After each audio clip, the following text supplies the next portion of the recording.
街中が綺麗に飾り付けされてるぞ。ウィンドブルーム祭のシーズンになるとモンドでは依頼がめっきりなくなるから収入もゼロになっちゃうんだよな。でもキャサリンにはいつもお世話になってるし挨拶しに行こうぜ。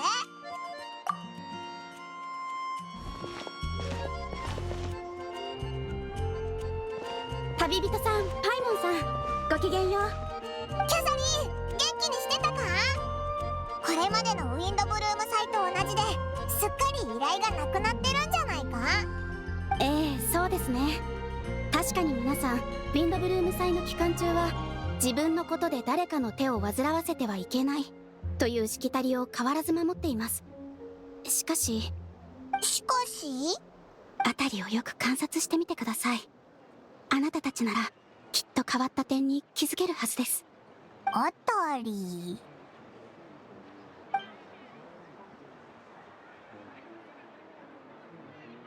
はあ、せっかくのウィンドブルーム祭なのに私ってば。無理して元気を出そうとしなくてもいいよ。ほら、誰しも落ち込むことくらいあるだろ。そうだ、気晴らしに今夜街を散歩でもしないか？星を見に行くのもいい。星を？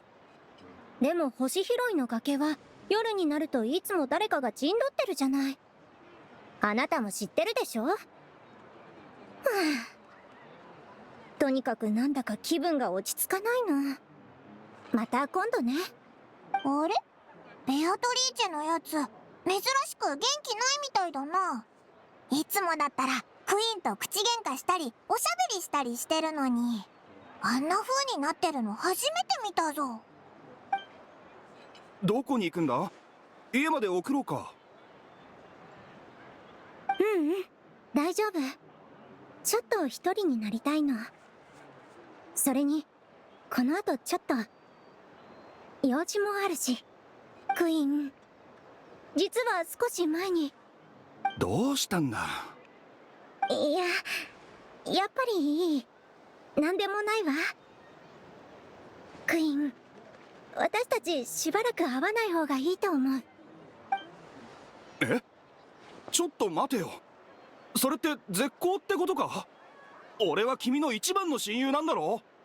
ベアトリーチェのやつクイーンを見向きもせず走ってったぞ。ちょっとモンドから離れてた間にあいつらの愛情じゃなくて友情は終わっちゃったのか？あ、さっきキャサリンが言ってた変わった点ってまさかこのことか？その一つと言うべきでしょう。ベアトリーチェさんはもう何日も憂鬱そうにされていますが、彼女だけでなく。あ、栄誉騎士さんとパイモンさん。どうしたんだ？元気ないみたいだけど。モンドの衛兵としてこんなにへこんでいてはいけないと分かっているのですが、最近どうもメンタル面が落ち込んでいて集中力も続かないんです。時々夜中に目を覚まして家の外に立っていることがあります。いつの間にか無遊しているみたいで。医者に見てもらった方がいいぞ。おっしゃる通りです。病院には行きましたが、診断によれば体は極めて健康とのことでした。祈祷牧師のバーバラさんのところも訪ねてみましたが、やはり医者と同じ結論でした。ですがバーバラさんは親切にも僕のために祈祷をしてくださって、バルバトス様が必ず助けてくれるともおっしゃってくれました。僕が見てはいけないものを見てしまったからなのでしょうか。そのせいで。あ、すみません。今はウィンドブルーム祭ですし自分で何とかします。ではパトロールに戻るので僕はこれで。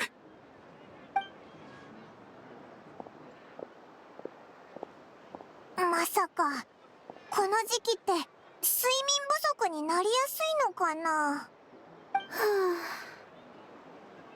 ドンナさんもどうやら。魅力的な男性ってどこにいるのかしら。あれ？確かドンナってリルクの旦那一筋だったよな。ええ、私もそう思っていましたが、どうやら気持ちが変わったようです。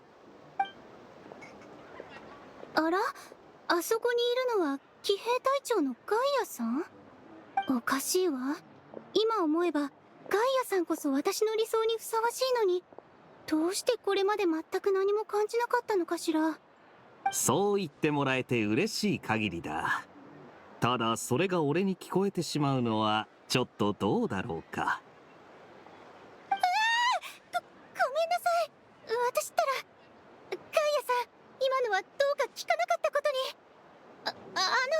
ウィンドブルーム祭楽しんでください。もちろん可愛いお嬢さん。でもディルックに興味がなくなった理由を聞かせてもらえるか。確か俺の知る限りでは。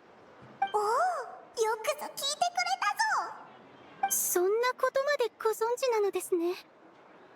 はあ、実は最近ディルック様がモンド城に来ていたのですが、なんだか以前のような胸の高鳴りを全く感じられなかったのです。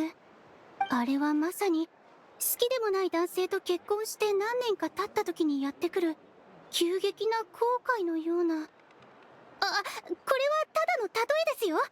なんかごめんなさい。とにかく先ほどのガイアさんの方が魅力的なことに気づいたんです。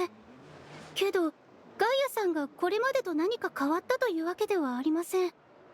言葉にするのが難しいのですが、ただ単にそんな感じがしただけでして。ああ、わかったよ。お前さんに多少なりとも胸の高鳴りを遅れたのなら光栄だ。おっと、すまないが用事があるんで俺はこれで失礼する。ガイアのやつこっちに来たぞ。ひひ、オイラたちのことに気づいてたみたいだな。気づいてたというのは違うな。俺は花からお前たちを探しに来てたんだ。旅人パイモン、近頃はどうだ？それについてはちょっと場所を変えて話したい。いいかな、キャサリンさん。ええ、もちろんです。私のことはお気になさらず。オイラたちに用事でもあるのか？お前たちがモンドに戻ってきたと聞いてジンに迎えに行くよう言われたんだ。詳しいことは執務室で話そう。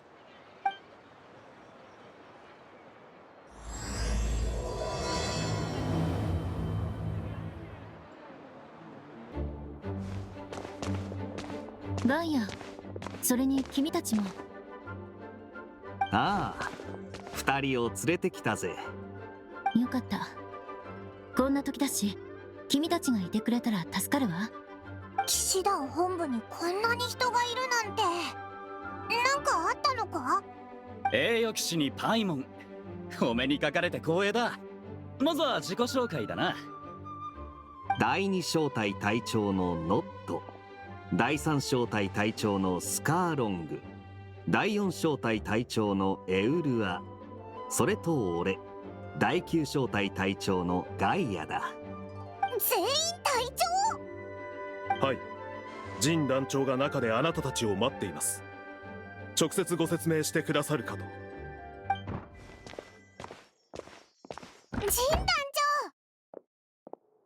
旅人パイモン、わざわざ来てもらってすまない。ああ、彼らは皆隊長たちだ。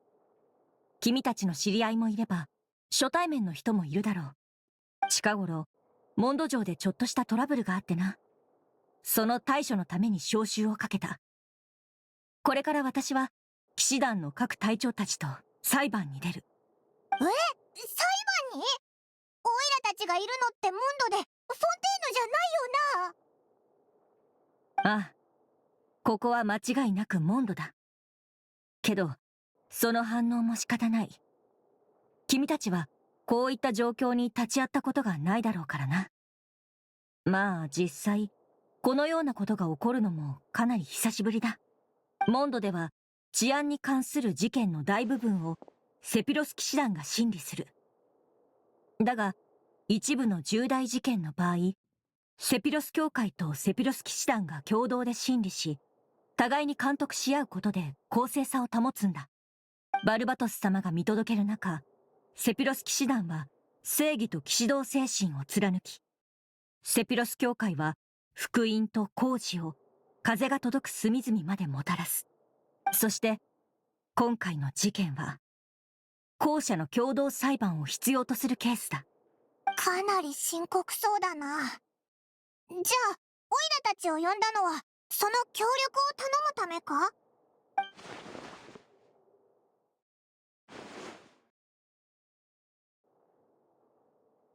あ、そういえばそうだな。アルベドを見かけなかったぞ。調査小隊の隊長ってアルベドのはずだけど。鋭いな。そう。だからこそ二人を呼んだんだ。私たちは今回の裁判で真相を究明し、セピロス騎士団調査小隊隊長のアルベドに公正な判決を下すことになる。アルベドに？何をしたんだ？ジン、そろそろ時間だ。わかった。旅人、パイモン、ついてきてくれ。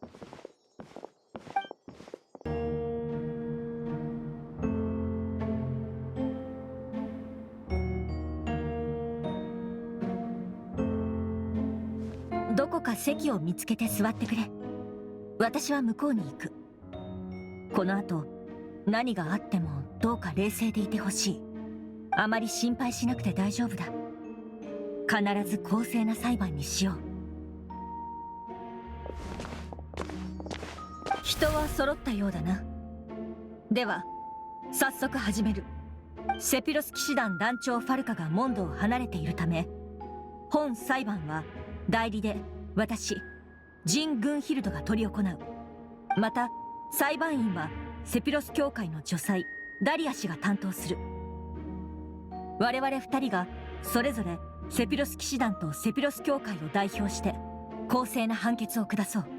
見たことない人だな。セピロス教会ってことはバーバラとロサリアの同僚か？本件の被告人、セピロス騎士団調査小隊隊長アルベド。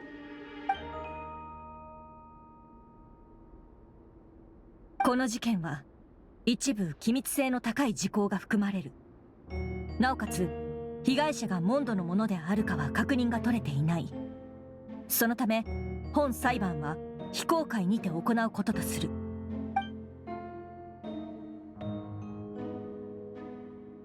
仮に犯行の事実が認められた場合、最終判決を下した後に公表するものとする。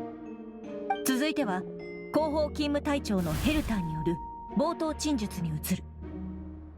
被告人アルベドの弁護人はガイア。これは法廷側の人選となる。準備は整ってるぜ。始めましょう。それではヘルター。本裁判に先立ち教会と騎士団は一連の調査を行っています。結果アルベドさんが人を殺害し、その死体を遺棄した証拠をつかみました。殺人事件？ある証言によると11日前の深夜、被告人がモンド城の正門から南東に行ったところで何か大きな物体を引きずっていた姿が目撃されています。その後の調査によりそれが人の死体であることが判明しました。嘘だろ？そんなわけ。証人ベアトリーチェさん、あなたが見たものを話してください。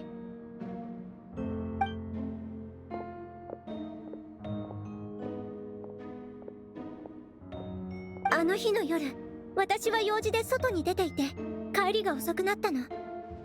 帰り道、月明かりで誰かアルベドさんらしき人影が歩いていくのがうっすら見えたわ。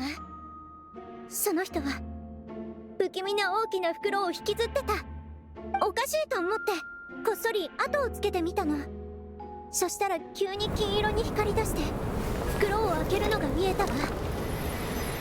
そこには死体が一つあって、アルベドさんは元素を扱えるから地面を掘るのも簡単なんだと思う。死体を埋めてすぐに痕跡も消してた。しかも気のせいかアルベドさんがその場を立ち去る直前、一瞬こっちを見た気がしたの。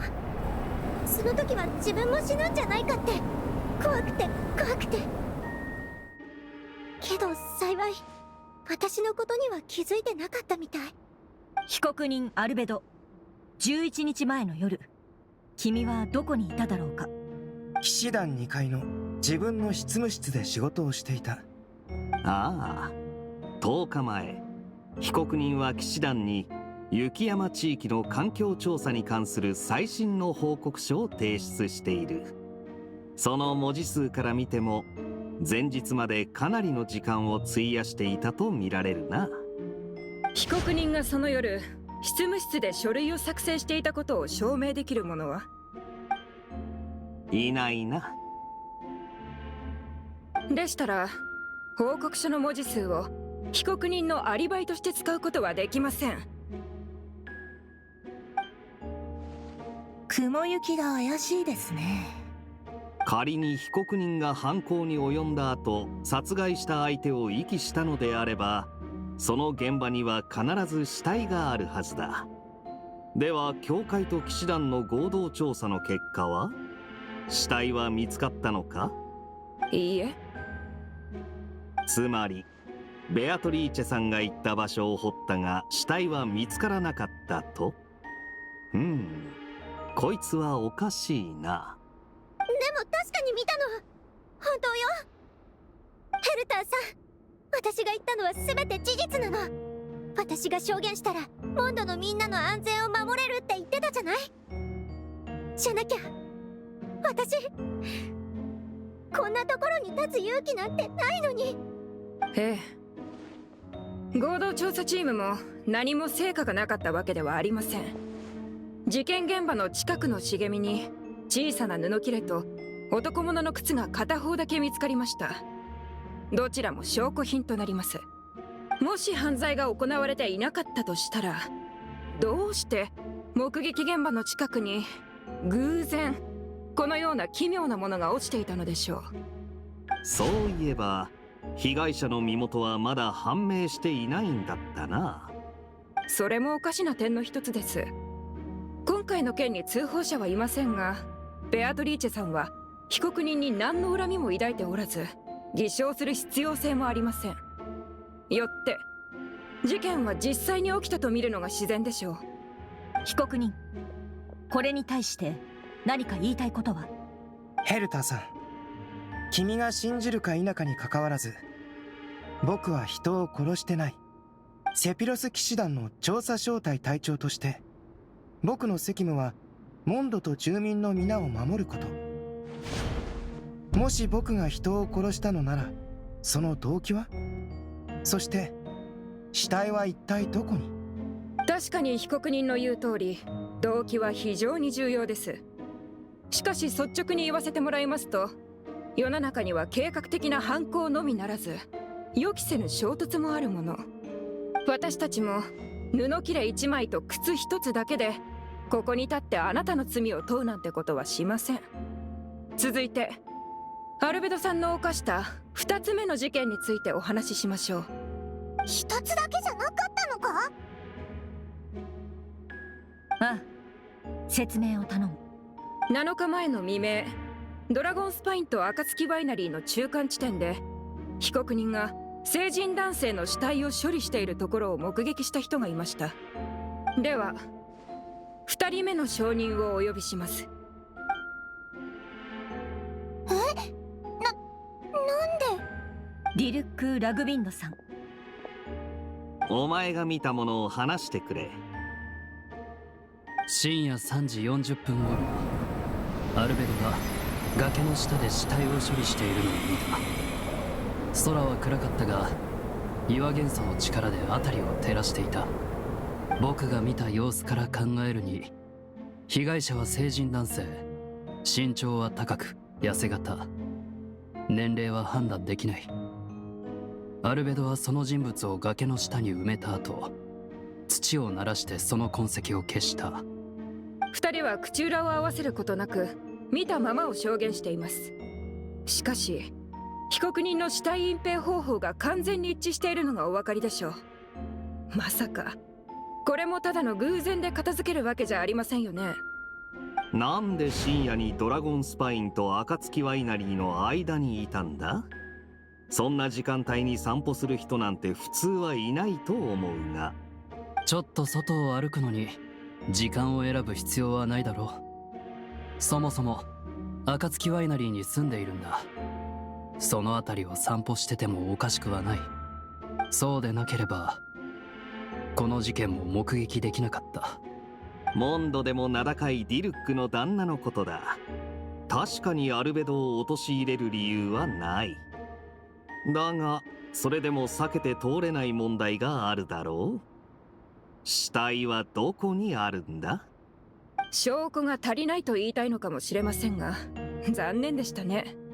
今回は被告人が離れた後に証人が現場を掘り起こしてこんなものを見つけています。それはおそらく人間の歯と大腿骨だ。どうして死体を埋めてすぐ掘り返したというのにこれしか見つからなかったのかを聞きたいだろうが、それはアルベドにしかわからないだろう。やれやれ、何か含みのある言い方だな、ディルックの旦那。歯と骨、それは死体がすでに腐敗し骨しか残っていなかったことを意味します。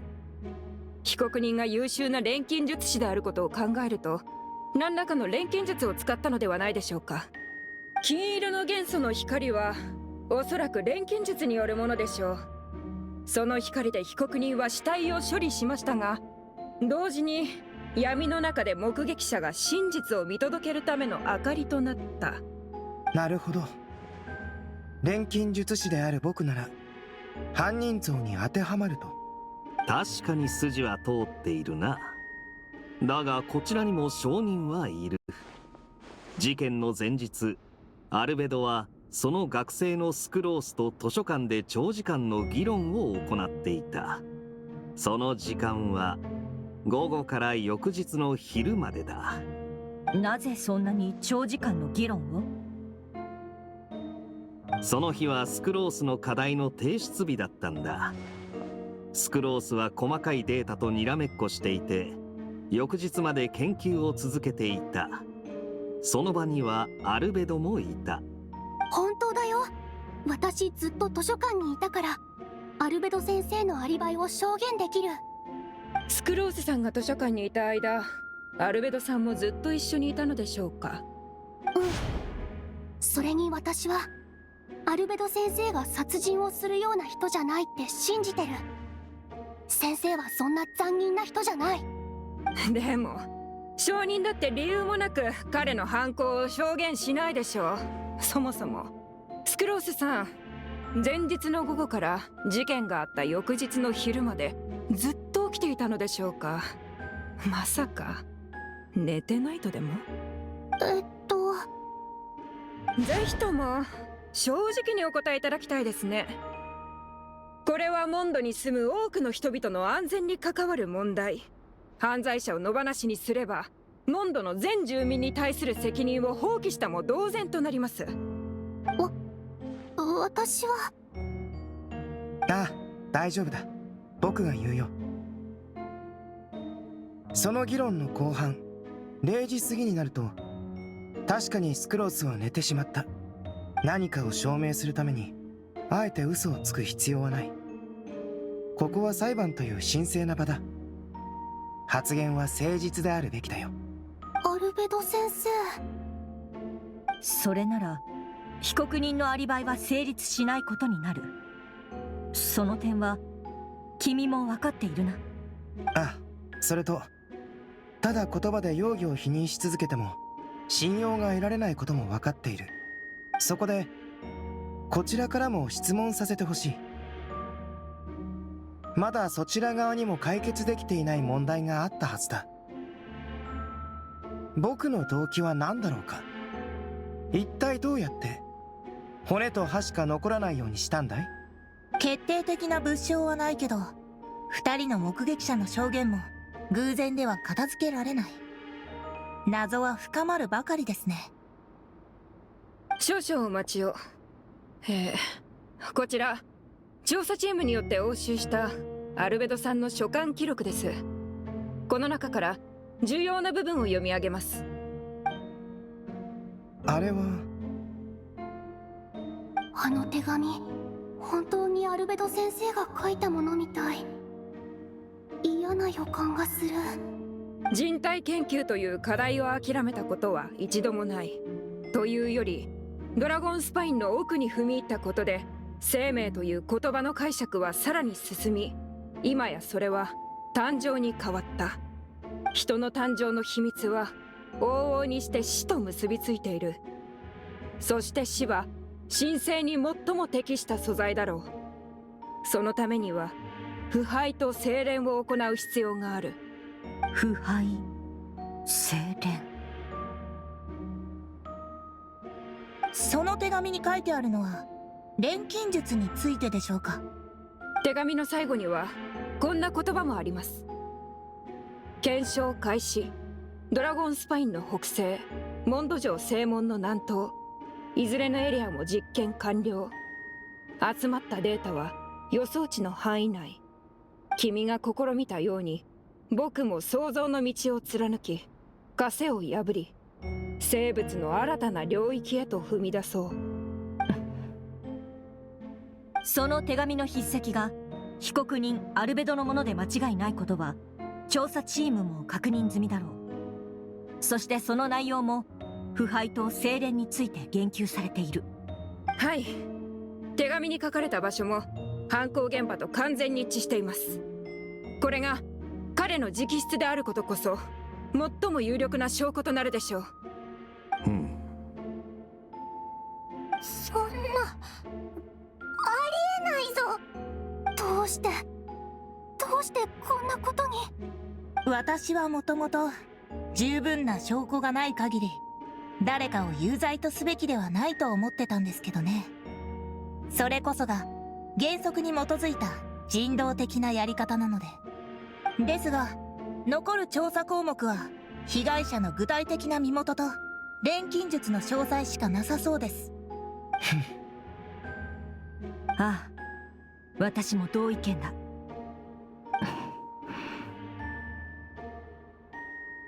確かな証拠が揃ったため本件は立証された。モンドの法律にのっとり被告人アルベドを殺人及び死体遺棄で有罪とする。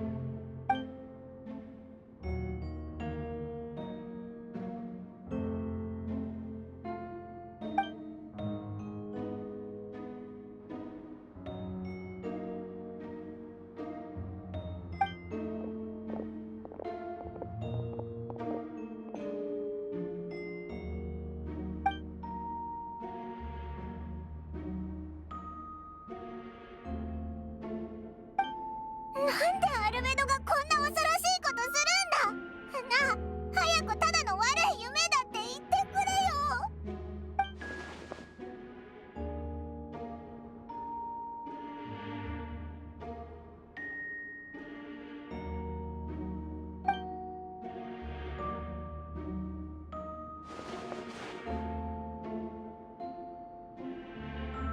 最悪の状況のようね。ロサリア、お前もここにいたのか。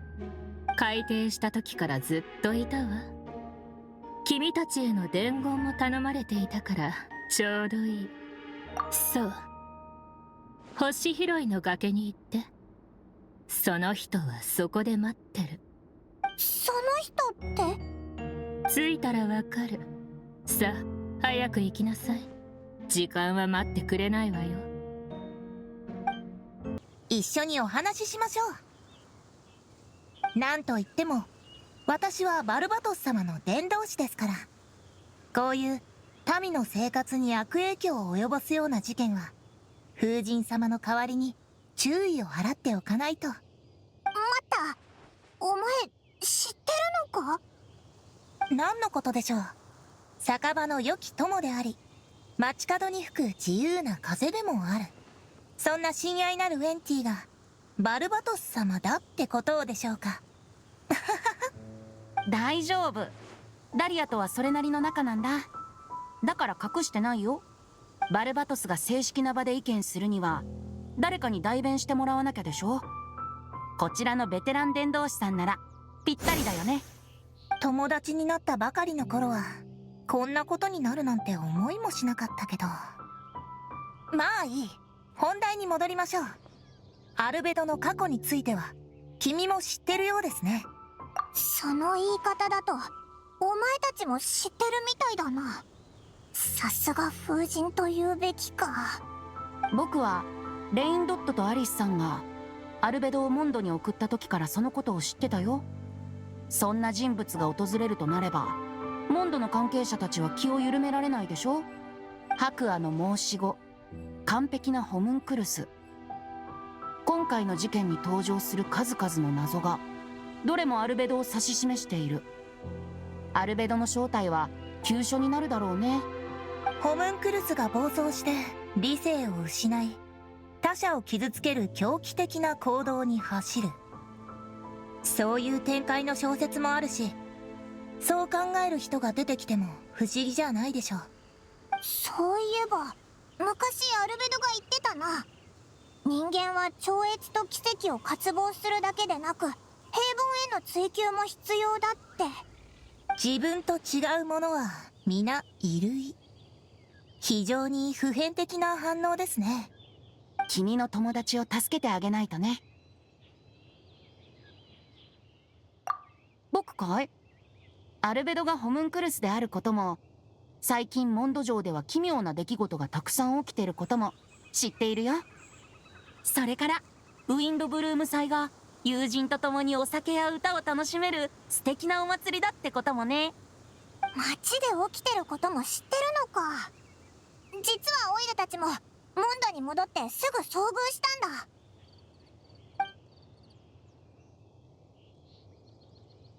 それについては私も一部気づいていました。マイルズはずっと元気がないし、ベアトリーチェも落ち着かない様子で、ドンナがリリュックさんにもう興味を示さなくなったのは気づかなかったけど。賛美される愛は消え、渓谷に残るは災いのみ。かくも過酷な運命を誰が受け入れられよう。救いの勇士はまだ現れないのか。お？どういう意味だ？君たちの疑問に答えているんだよ。バルバトスに言わせれば、今回の物語は訪れるべくして訪れた試練なんだ。いつかは誰かが壁を乗り越える方法を見つけなきゃならない。運命の前では七失星でさえ頭を垂れることになる。はあ、でも一体誰があの親愛なる友人を助けられるんだろうか。万が一アルベドに何かあって不慮の事態に見舞われてしまえば、モンドも大変なことになってしまう。結局のところオイラたちに手伝ってほしくて呼んだんだろ。アルベドが犯人かどうかは関係なしに、モンドを守るのが栄誉騎士の使命でしょ。でも君を一人で働かせるつもりはないよ。ちょっとした贈り物を用意したんだ。それがこれさ。またボンボン爆弾だぞ。安心して、信管は抜いてあるから爆発しないよ。ドド通話機からごきげんよう。それ今は銀葉野郎が使ってたのか。彼女とは長い付き合いだし、ちょっと借りるくらいなら大丈夫さ。この発明品と僕のちょっとした細工でお互いに連絡を取り合えるようにした。必要な時はそれを使って僕を呼んで。ありがとう。この先何があろうと風は君と共にあるよ。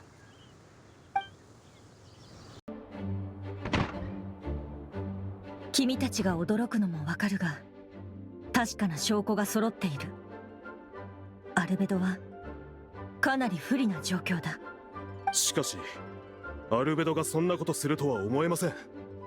生きてる人間を錬金術の材料にするだなんて小説の中にしかない話でしょう。彼がやるとは到底。私の立場上、どちらの肩も持つべきではないのは分かっているわ。でもアルベドとは一緒に仕事をしたことがある。彼は錬金術師であって強靭には見えない。だから私こそ誰よりもこの結果を信じがたい。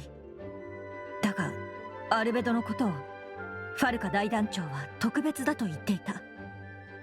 おそらくまだ私たちの知らないことがあるのだろう。まずはアルベドに話を聞いてみよう。皆すまないがしばらく下がってもらえるか。この後話したい人がいる。ジー団長。旅人パイモン、ちょうどいいところに来てくれた。ガイアが君たちを探していたんだ。裁判が終わった後にジンが言ってただろう。判決に異議がある場合、一定期間内であれば申し立てができるって。だから俺は弁護人として異議を申し立てるべきだとアルベドを説得しに行く。あいつの様子が少し妙なんだ。あの表情がどういう意味なのか俺には分からなかったが、いずれにせよお前にも調査を進めてもらえればと思ってな。そうだ、今はお前たちにも動いてもらう必要がある。いや、お前は自由に動いてもらって構わない。俺は俺でやるべきことを続ける。もしあいつを助けられる証拠を見つけたら俺に渡してくれ。今はウィンドブルーム祭だから君に依頼するのははばかられるが、しかしアルベドは私たちと一緒に戦った仲間だ。誰も彼を見捨てたくない。私たちは皆君のことを信頼しているし、真相も見つけ出してくれると信じている。モンドにとって君はそんな存在だ。でも、もしあの裁判で言われてたことが全部、もし本当だったとしても、君の判断は大切なものだ。おそらく第2審が行われるだろう。それまで騎士団2階のアルベドの執務室を君に開放しよう。頼んだ。二人とも頼んだぞ。俺は他の用事があるからこれで失礼する。お互い頑張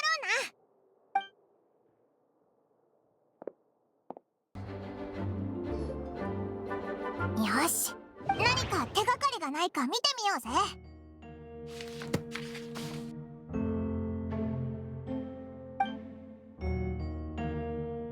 錬金術師の本ってどれも奥が深そうだな。しかも歴史もあるみたいだ。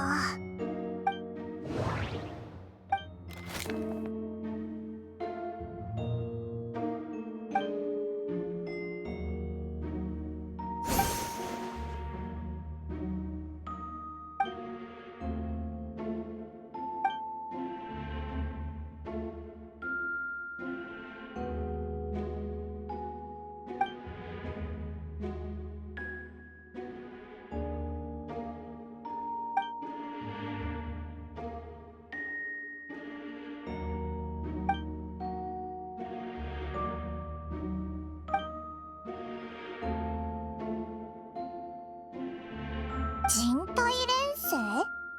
アルベドのやつ、本当にそんな研究をしてるのか？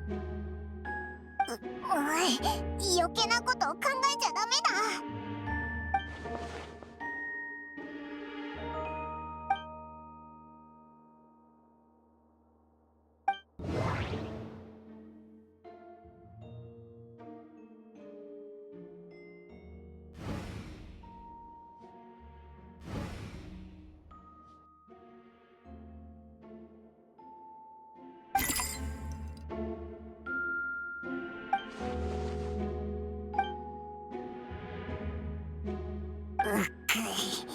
全然わからないぞ。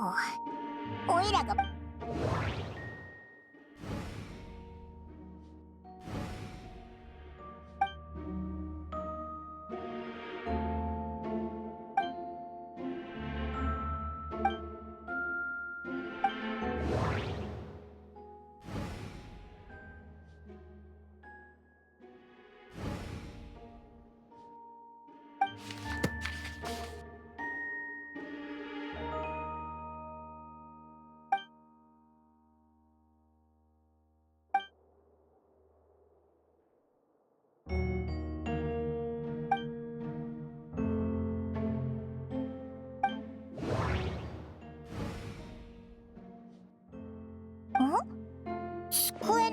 に隠しスペースがあるみたいだぞ。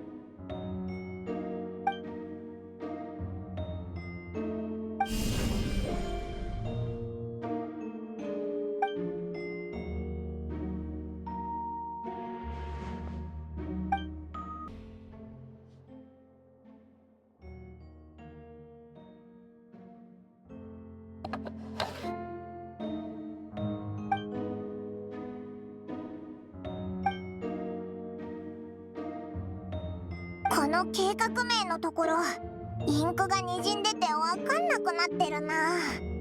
一体どんな計画なんだ？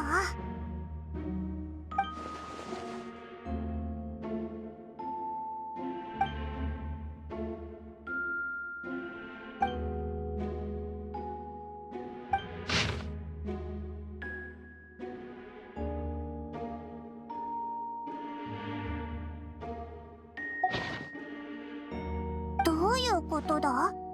ここにも何かあるのか？調査は一通りできたみたいだな。もしあれば神団長のとこに行こうぜ。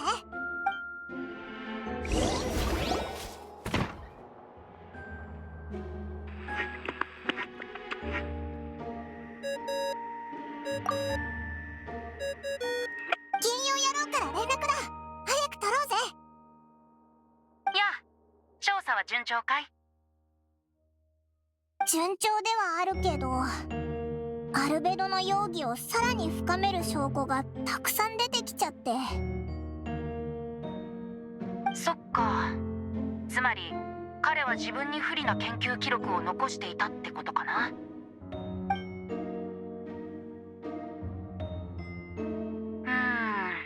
確かに良くない状況だね。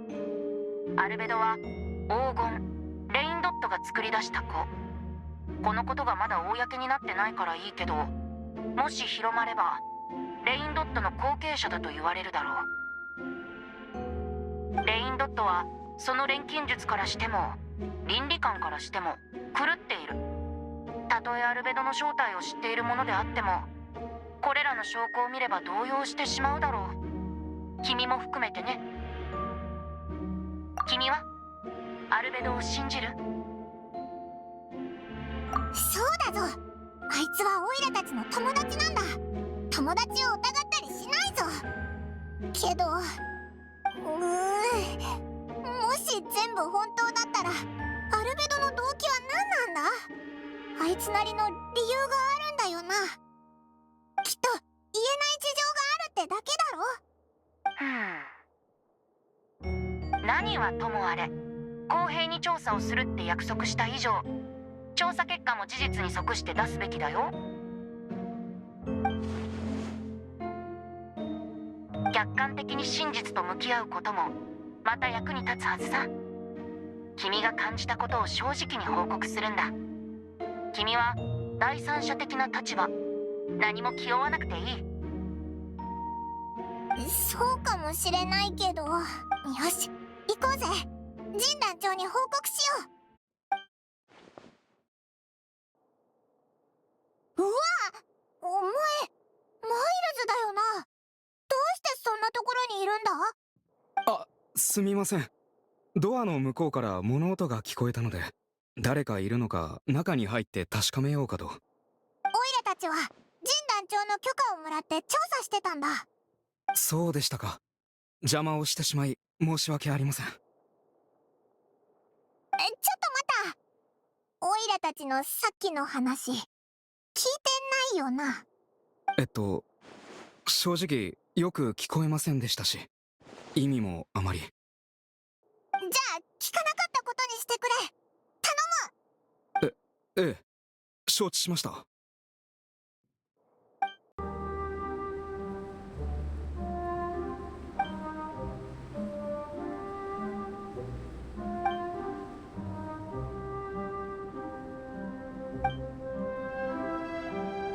怪しい穴だな。もしかしてここにあった下警察はアルベドが錬金術を使って死体をうまいこと処分したんじゃないかって疑ってたけど、この場所は他の2つとちょっと違うぞ。もしアルベドだったらこの穴も気づかれないよう隠すことができたよな。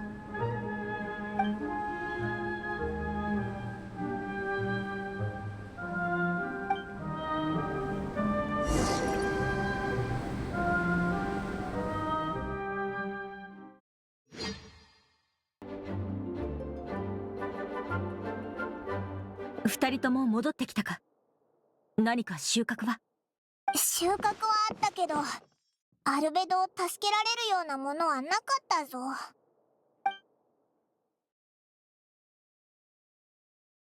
そうか。わかった。いずれにせよ、二人の協力に感謝する。ああ、第二審を行うよう要求されたよ。それに、私も事件に残された謎を明らかにしたい。死者が誰なのか、遺体はどうやって消えたのかとかね。遺体を埋めたとされる場所に残っていた歯と骨は、すでに検査に持っていったよ。だから、死者の素性も見えてくるはずだ。ただ、どうしたんだ？もし死者がモンドの人であった場合、住民たちは行方不明者の存在に気づき、不安を募らせていくだろう。それは、アルベドにとってかなり不利な状況になることを意味する。そんな。第2審は2日後に改定する。その時は、また出席してほしい。おう、わかったぞ。じゃあ、またその日に。お前も、そんなに落ち込むなよ。ああ、気を使わせてすまない。責任を全うできるよう、全力を尽くそう。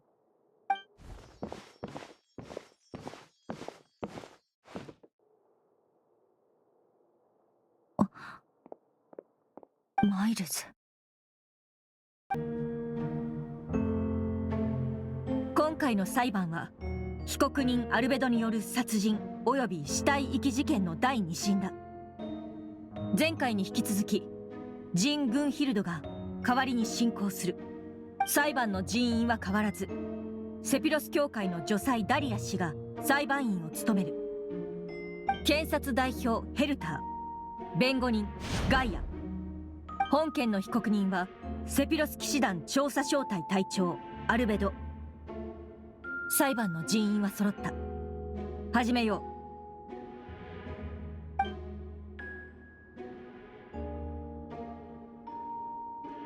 う。ヘルター、合同調査チームに何か新しい発見はあっただろうか？はい。証人が目撃現場から持ち帰った歯と骨を検査すべく、教会の医務部門に送ったところ、これは間違いなく人間のものだと分かりました。また、調査チームがモンドの人々の状況を調べたところ、何人かが長いこと失踪していることが判明。歯と骨からは死者の年齢や性別などを特定できます。興味深いことに、最近行方不明となったモンド人の中にまさにその特徴と一致する者がいました。医務部門は多忙なため、検査結果はセピロス教会のロサリアさんが届けてくれました。被害者の名前はハンスマン。職業カリウド。男性46歳独身。親族がいないため通報する人もいなかった。前回の裁判で言及されていた内容と一致しているわ。それに医務部門の診療記録によれば、この人は3年前、ある機械によって大腿骨を怪我しているようね。リルックさんが見つけた大腿骨にもその跡があった。よってアルベドさんが埋めた死体の一つはハンスマンで間違いない。その異様な白骨速度はおそらく何らかの専門技術と関係があるとのことよ。その技術が錬金術であると考えるのは妥当そうでしょうか？ええ、そうね。魔法か錬金術か、そのどちらも可能性がある。証人の発言に感謝いたします。これで少なくとも一人の身元が判明しましたね。でも被告人の動機は何でしょうか？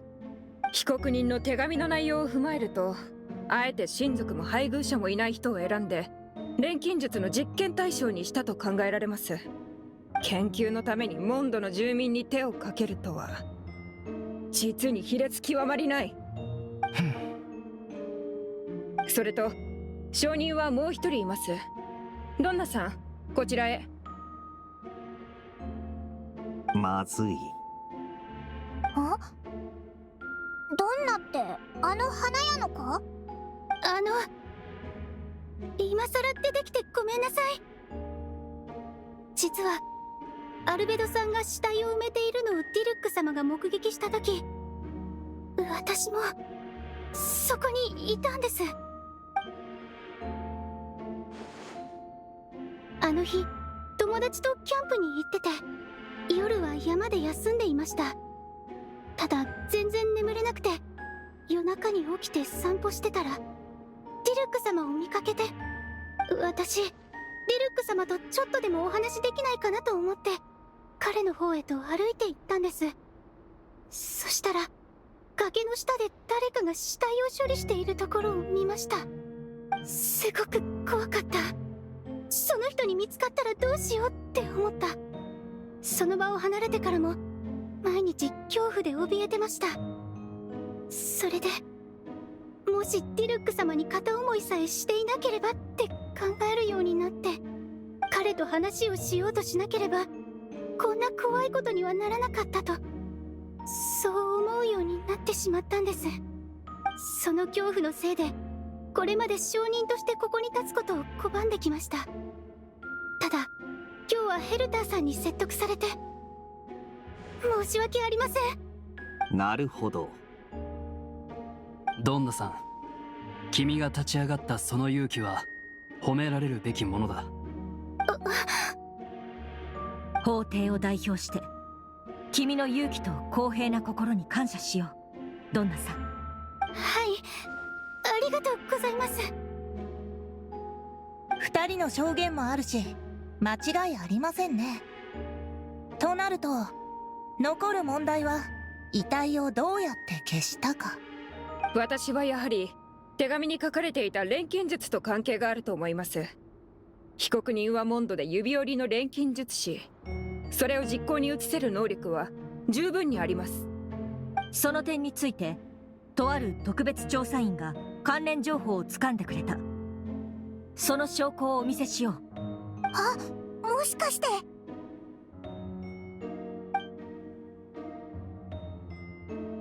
これらは被告人のアルベドが使っていた騎士団2階の執務室から見つかったものだ。その中でも最も重要なのがこの地図。この地図は被告人のメモと一緒に見つかった。地図にある印の位置は被告人の手紙の内容および犯行現場と一致している。この地図はお前のものなのか？ああ。この印も君が書いたものか？そうだ。それを認めることでお前による犯行であることがより確固たるもの、ないしは取り返しのつかない事実になることを意味する。それは分かっているな。やめて。僕のデスクの隠しスペースまで開けられたんだ。僕も自分のために少しは弁解させてもらおう。ここまで証拠が揃っているのに認めないのですか？前にも言ったと思うけどもう一度言おう。僕は一度も人を殺したことがない。まだそんなセリフが言えるとは。ヘルターさん、客観的に見れば君の推理は緻密で説得力もある。だけどこのまま罪を認めるつもりはない。言い訳をやめる気はないと。無実の者が身の潔白を証明するためにあらゆる手段を尽くすのは言い訳と言えない。それに僕は今ただ機を待っているだけだ。どれだけ待っても犯行の事実が消えるとは思えませんけどね。いや、待つこともある種の手段だと僕は信じたい。真相がおのずと浮かぶには誰かが降り積もった雪を払いのけないといけないこともある。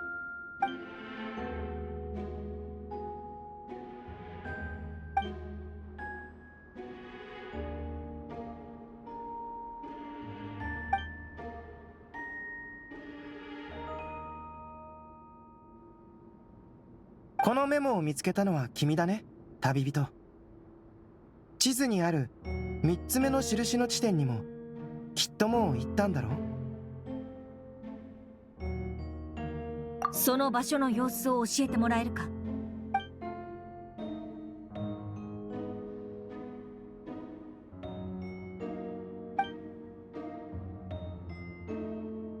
その説明を聞いた感じ、きっとそこにも遺体があったんでしょうね。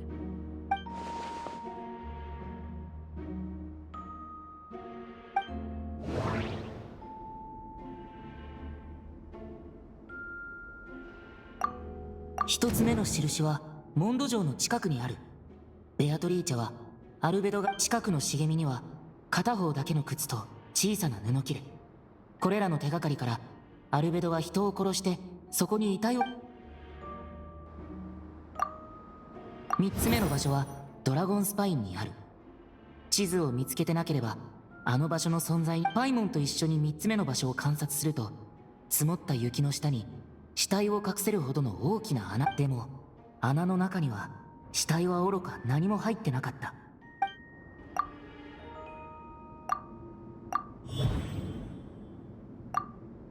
3つの場所はいずれもアルベドの隠していた地図に印がつけられていた。これらの場所には共通点もあるけど相違点もある。すでに分かっている情報からすると、これらの場所は死体の遺棄に使われた可能性が高い。ただ3つ目の穴の周りには爪で引っかいたような痕跡があった。雪山には獣や魔物がいる。もしかしてそういった存在が埋まっていたものを掘り出した。でもどうして3つ目の地点だけそうなってるんだろう。しかもその痕跡は最近のものではなさそうだった。つまり3つ目の穴ができたのは他の2つの穴よりも前ってことになる。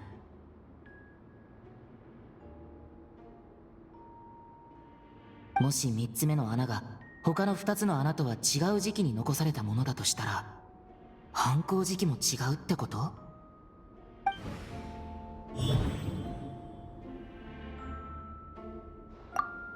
ドラゴンスパインは年中雪に覆われていて気温も非常に低い。それでもこの山の寒さに耐えられる動物や魔物が生息してる。雪山の奥深くには奇妙な生命マリュー・ドゥリンの残骸がある。かなり前に死んだにもかかわらず未だに不気味な生命力を持ってる。そういえばこれまでドラゴンスパインでは変わったことがたくさん起きてきた。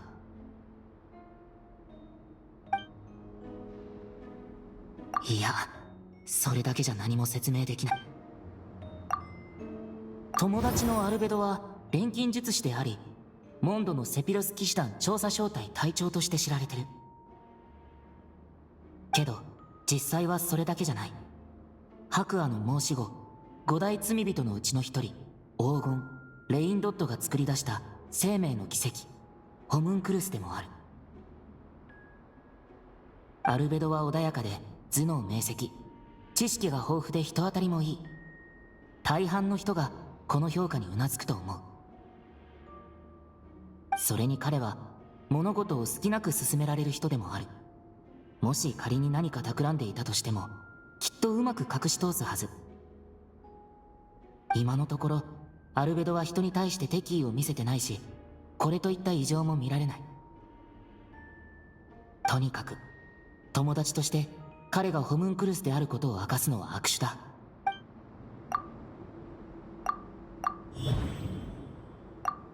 確か雪山にはアルベドと顔がそっくりな存在がいた。あの時俺もパイモンも他の仲間たちもそれを目撃してる。待った、そっくり。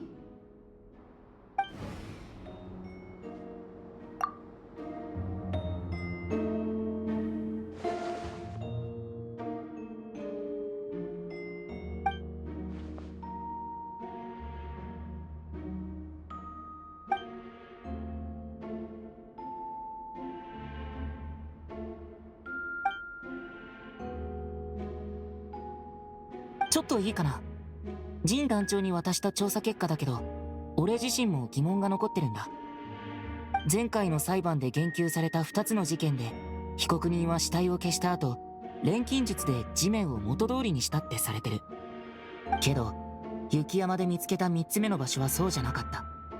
穴が掘られた時の土はそのまま周囲に盛られてて、何かを掘り起こしたようにも見えた。もし犯人が同一人物なら、どうして他の2つのように隠蔽しなかったんだろう。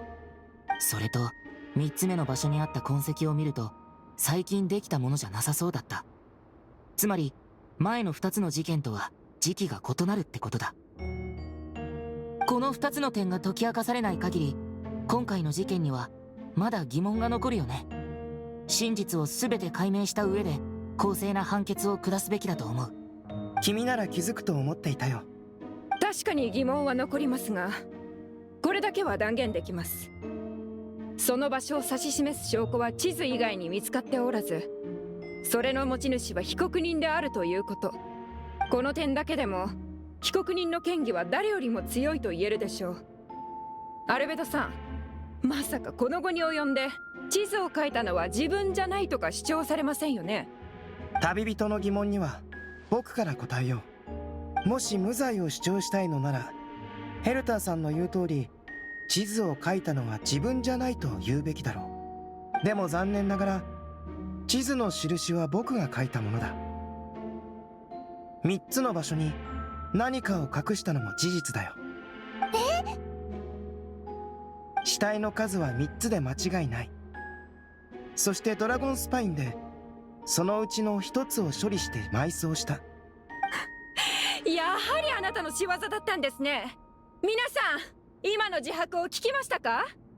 いや、まだ話は終わってないよ、ヘルターさん。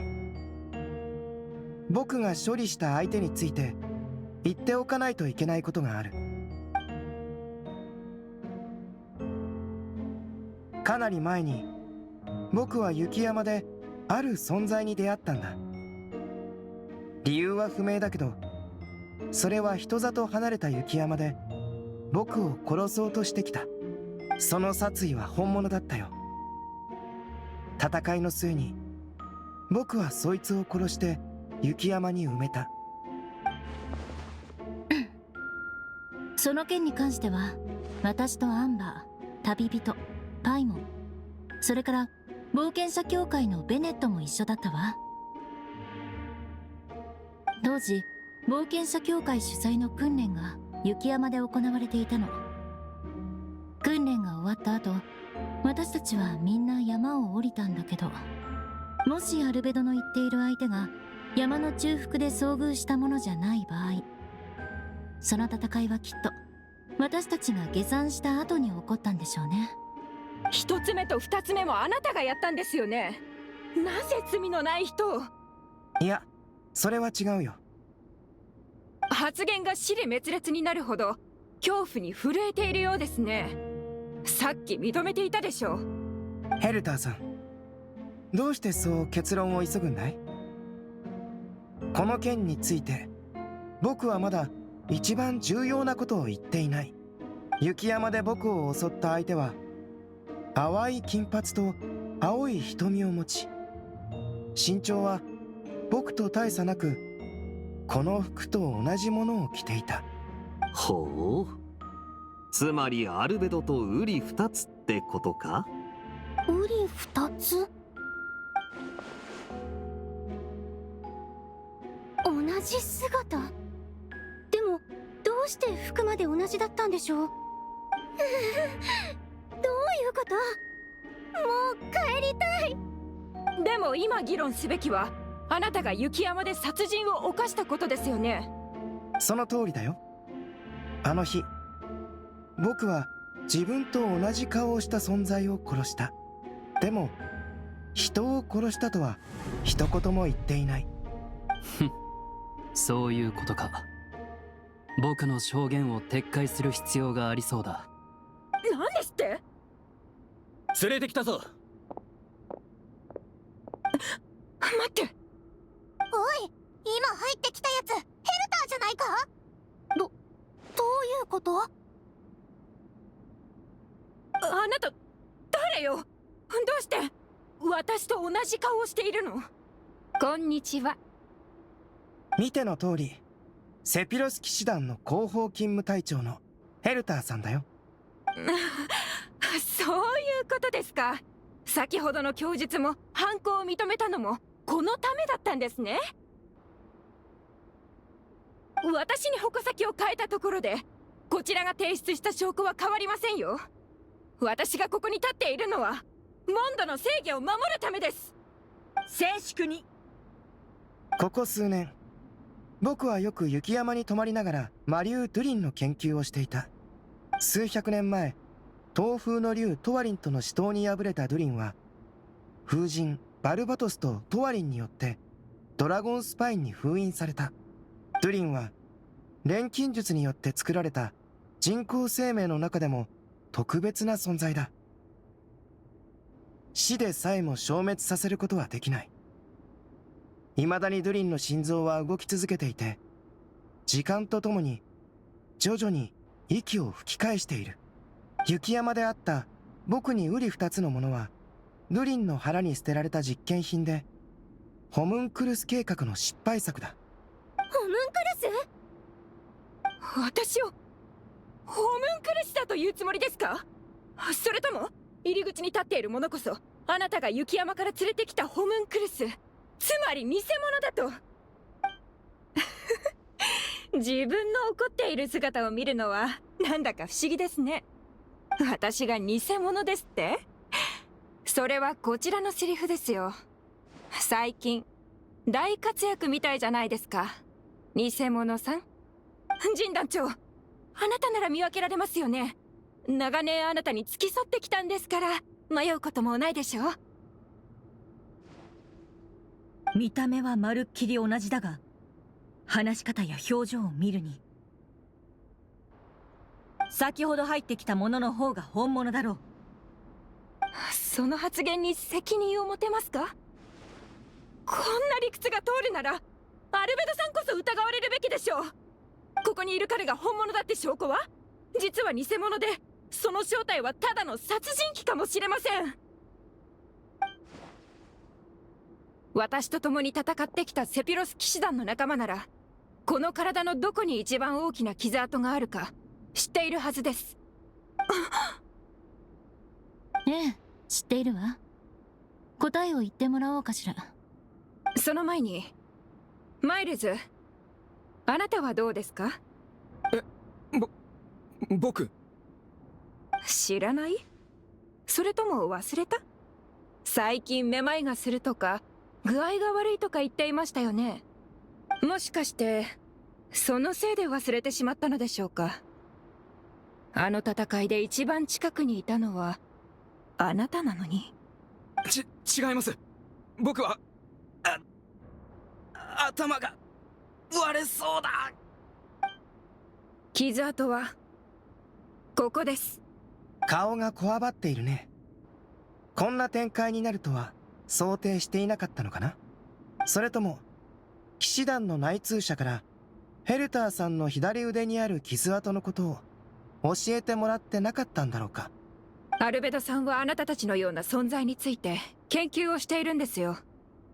自分が本物だと言うなら腕を見せなさい。慌てることはない。傷跡をつけるのは今からでも間に合う。ドゥリンの生命力から派生した君、いや君たちならその能力を有しているはずだ。驚異的な生命力と自身の姿を意のままに変える能力を持つ存在、フェイスレス。ためらっているのは、今ここで体を変えたらこの場にいる仲間たちにも影響を与えるからだろうか。仲間ってマイルズのこと？いや、マイルズだけじゃない。同じ生命力の影響を受けた生物は互いに引き寄せ合う。面白いのは仲間の存在が同時に足かせになっているところだ。一度変化が始まれば周りの存在も影響を受ける。でも君自身はそれをコントロールできない。なぜならその生命の回路の中心にいるのが君だからだ。腕を見せなさい。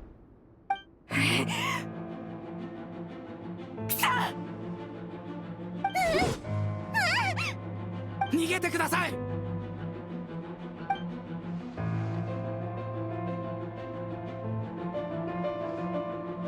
あいつらあの偽物をかばってるぞ。逃がしてはならない。必ず捕らえるんだ。仲間たちに妨害させるな。外から申し寄せてきてる奴の仲間か。行くぞお前ら。うわあ、一瞬で飛び越えてったぞ。追いかけるぞ。機は熟した。総員、これより作戦開始だ。第三小隊、偽物を頼む。やっと君たちと話せるね。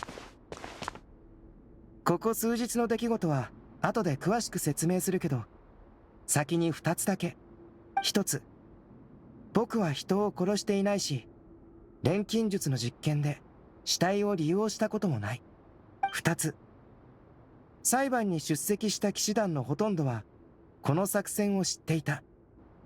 証人席の中にもディルックのように鋭い人は裁判が始まる前から違和感に気づいていただろう。あ、ついてきてくれ。なんで街の中に魔物がいるんだ。雪山から降りてきた魔物だ。そろそろ攻撃が始まるだろう。でもこちらも準備はしてある。ルリンの復活に備えてずっと警戒していたんだ。腐食の力の影響を受けた魔物たちがどんどん凶暴になっていくのを見て、いずれモンド城を襲うだろうと予測していた。戦いは必ず起こる。だから今回の作戦を立案したんだ。二人とも僕と一緒に行動してくれないか？各部隊の支援に力を貸してほしい。わかった。まずはどこに行くんだ？外壁の上だ。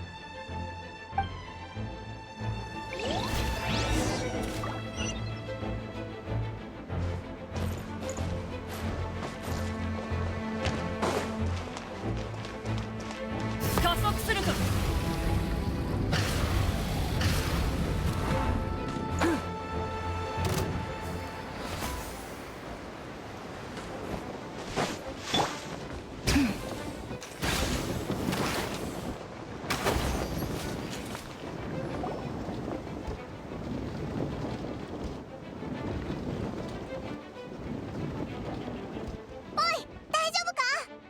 いけない。誰か来る。助けて、お願いだから襲わないで。おい、何してるんだよ。オイラたちだぞ。ありゃ、君たちだったんだ。ならお芝居はいらないね。そろそろ始まるはずだ。計画通り頼んだよ。うん、わかった。はあ、それにしてもこんな大仕事久しぶりだよ。すっごく疲れそう。ちゃんとお酒はおごるから安心してくれ。それならオッケー。アルベド、銀融野郎の正体を知ってるみたいだな。先ほどの裁判中、ドラゴンスパインから魔物が押し寄せてきてね。しかも途中で凶暴さを増したんだ。おそらく魔物たちの中核が君たちの作戦で危機に陥ったからだろう。でも魔物がこんなに早く進化するなんて。進化は敬意を払うべき現象だと僕は考えている。ましてやルリンは以前の偽物を吸収しているからね。そういえばアルベドが書いた地図と3つの穴、それから消えた死体って一体どういうことだったんだ？死体を埋めているところを目撃されたのは事実だよ。でもそれにはもちろん事情があった。僕が雪山を観察しているとあることに気づいたんだ。人が姿を消した後、またモンド城に戻ってくることにね。しかも以前と雰囲気を変えてだ。彼らはルリンの力の影響を受けたと思われる。深刻な事態にならずに済んだ人もいれば、魔物に飲み込まれてしまった人もいた。そして魔物はその人に擬態してモンド城に紛れ込んだんだ。魔物に飲まれたのは家族のいない人たちばかり。その方が周りに気づかれにくいからだろう。奴らの狙いは人間の姿を借りてより多くの人に近づくことで、僕が処理したのは人に害をなそうとしていた2体だったんだ。ディルックの旦那が見つけた歯と骨は被害者のものだったのか？ああ、魔物は人を飲み込んだ後ゆっくりと消化していく。けど場合によっては体の一部を残しておき、姿を維持するための支えにするんだ。最初の被害者は髪の毛、2人目は歯と骨だった。アルベドが倒したのはあくまで人に擬態した魔物。けど人の体の一部が見つかったから、彼は少しでも弔おうと埋葬したんだ。ああ、僕にできるせめてものことだったからね。それにそこから得られる腐敗のデータは役に立つ。旅人、以前雪山で僕の姿をしたトリックフラワーを一緒に倒した後、お互いに物語を作って話したことを覚えているかい？うん、覚えてくれていたんだね。じゃあ1号に取って代わろうと企んだ2号がトリックフラワーを使って3号を作ったという話も覚えているかな？そう、僕は2号の息の根を止めて雪山に埋めたんだ。君たちが見つけた穴はその時のものだよ。でもここ最近グリンの活性化が進みつつある。その影響を受けた魔物たちは操られるがまま2号の死体を掘り起こし、ドゥリンの腹へと戻した。2号という失敗作を吸収したことで、ドゥリンはその知識を取り入れた。結果そこから生まれた魔物も擬態を身につけたんだ。また最近雪山に長く滞在していた人たちもドゥリンの力の影響を受けたと考えられる。すぐに異変が現れるわけじゃないけど、影響がどの程度かを予測するのは難しい。町の人たちの様子がおかしいのは君たちも気づいていたよね。さっき騎士団に攻め込もうとしたのはその人たちだったのさ。体に潜むドゥリンの力が暴れ出すと、その人たちは一時的に闘争心に支配されるようになる。だからわざとそうなるように仕向けたんだ。生きるか死ぬかの瀬戸際に立たされた時、生存本能は無意識に働く。ドゥリンの力により攻撃性を見せれば、その個体は限りなく黒に近い。そうして全ての個体を見つけ出そうとしたんだ。でもただの一般人だったらどうするんだよ。攻撃するわけにはいかないだろう。だから僕がここにいるんだよ。手伝うって約束したからにはちゃんと役目を果たさないとね。ウェンティが風の力で彼らを抑えている間に騎士団が確保する。その後適切な処置を行う予定だ。うん、これで大体説明できたかな。じゃあそろそろ起動しようか。了解。あ、僕の正体はくれぐれもばらさないようにね。よし、風はこれで大丈夫そうだ。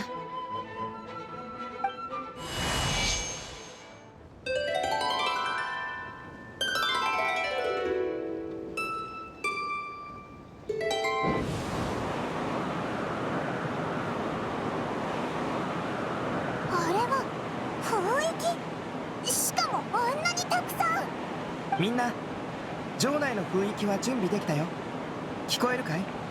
ああ、他の正体の状況は？問題ない。こっちは人手が足りてるから支援も可能だ。では側門周辺の支援を頼みます。分かった、すぐ行こう。すごいぞ、風の力で会話できるバルバトスの加護のおかげだ。この防衛戦、必ずや勝利をつかもう。風域の方を向かずに小声で喋れば会話を聞かれないようにもできるよ。だから急にしゃがみ込んでコソコソしだしたんだな。その言い方ひどくない？あれ、この声はもしかしてウェンディ？おい、バレちゃったぞ。ごめんよ。たまたまここを通りかかったら魔物に襲われちゃったんだ。でも僕の声を聞きつけたアルベドと旅人、それとパイモンが助けてくれたからもう大丈夫。無事で何よりだよ。じゃあ僕たちは他の場所の支援に行くから。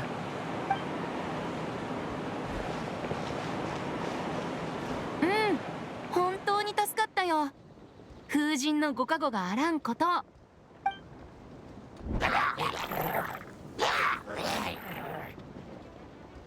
ここは僕に任せて。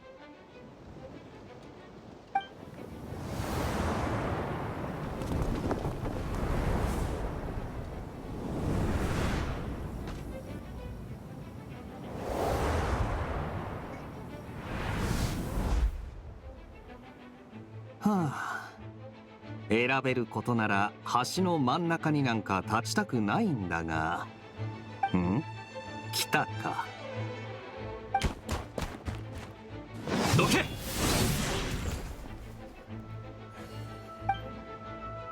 おっと、危なかった。助かったぜ、ディルック。礼はいらない。君がいようがいまいが僕の行動は変わらなかった。むしろ君にそこにいられると邪魔なぐらいだ。なら俺は別のところに行くか。ここにいても元素反応で水蒸気を出すことくらいしかできないしな。あまり役に立てなそうだ。そうか。冗談だ。ところでお前はいつから気づいてたんだ？最初の裁判の時だ。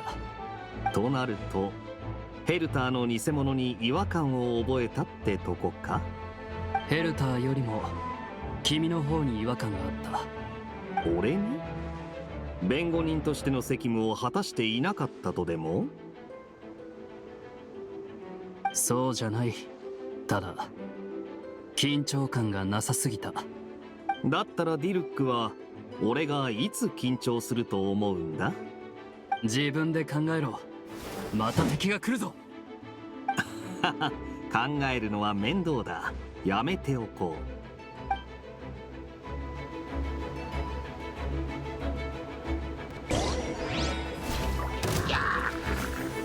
こいつはどうだ？この瞬間裁きを受けよ。はっ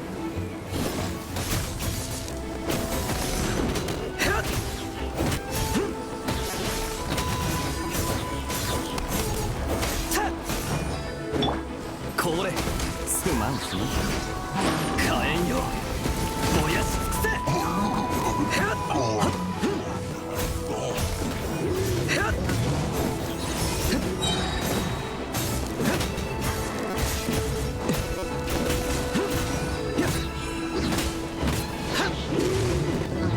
おとなしくしやがった。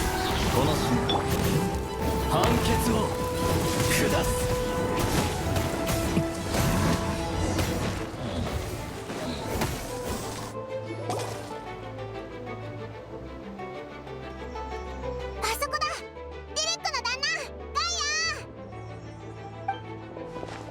ここに来る余裕があるってことは他のエリアはそれほど緊迫してないってことか。お前たちを心配して駆けつけたって可能性もあるだろう。主要ルートを抑えれば戦闘の主導権を握ったも同然だ。君たちの判断は正しい。状況はどうなんだ？ああ、心配無用だ。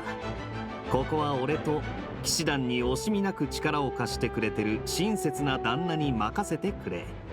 騎兵隊の元隊長と現隊長というべきじゃないか？よしてくれ。じゃあここは頼んだよ。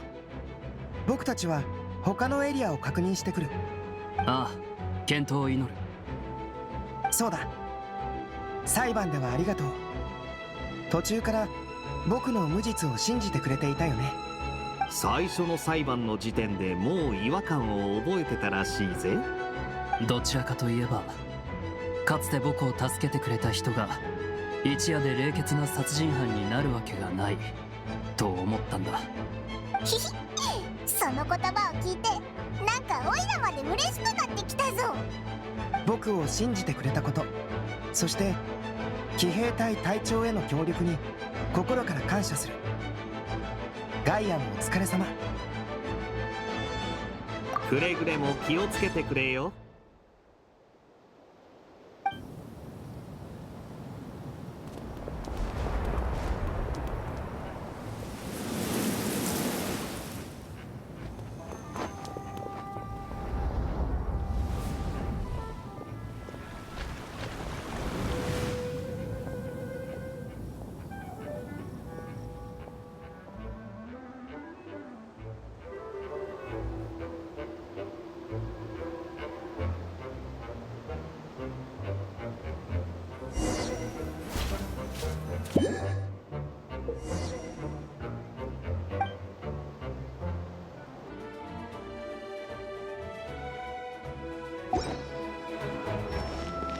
ミュージックスタート。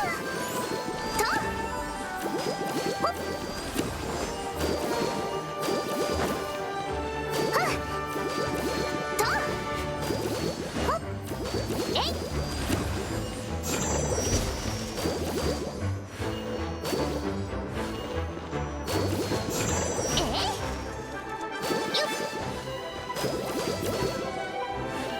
元気出してよ。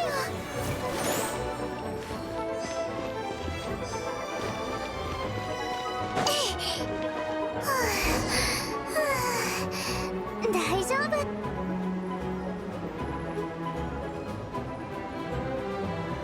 はい、これで大丈夫だよ。ありがとうございます、バーバラさん。外は危険ですので、牧師の皆様は大聖堂から出ないようお願いします。あなたもだよ。その体で前線に戻るのは無理だからね。ねえ、ご安心ください。後方支援に戻るだけですから、無茶はしませんよ。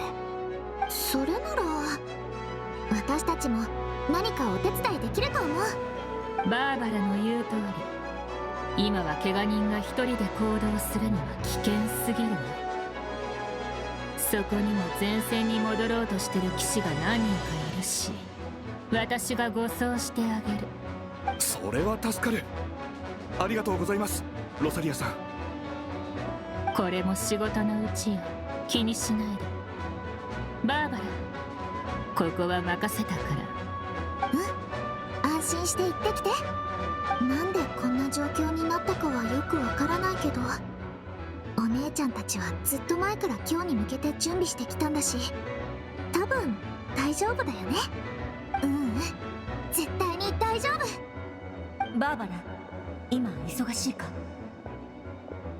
お姉ちゃん大丈夫だよ。伝えておきたいことがあるんだ。数日後、モンド城が騒がしくなるかもしれない。戦いもあるだろう。だからくれぐれも気をつけてほしい。え、どうしてわかるの？アルベドの予測だ。ドラゴンスパインと関係があるらしい。あそこについては彼が一番詳しいからな。ドラゴンスパイン。モンド城が危なくなるの？保証はできないが、騎士団が全力でモンド城を守るつもりだ。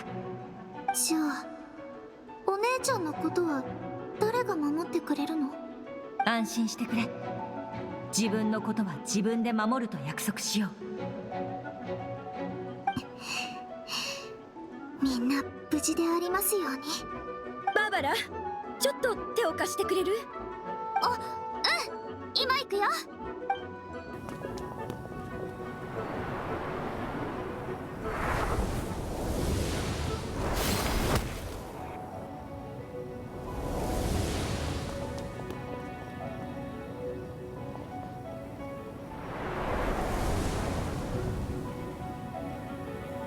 た来た迎撃用意。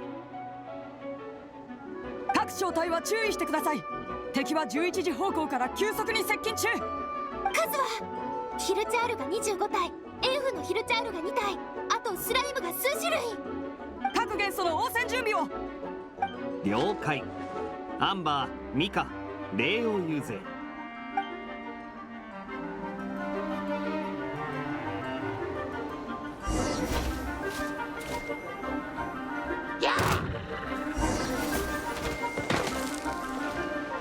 頼んだわよ。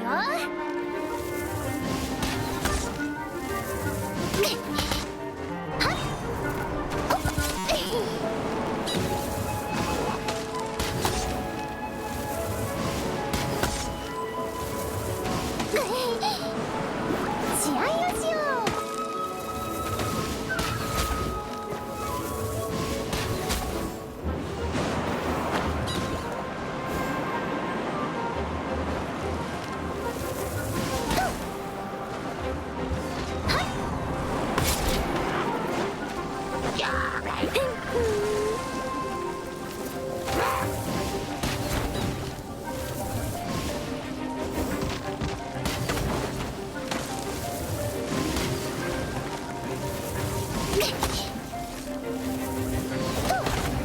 うさぎ伯爵出撃。はっ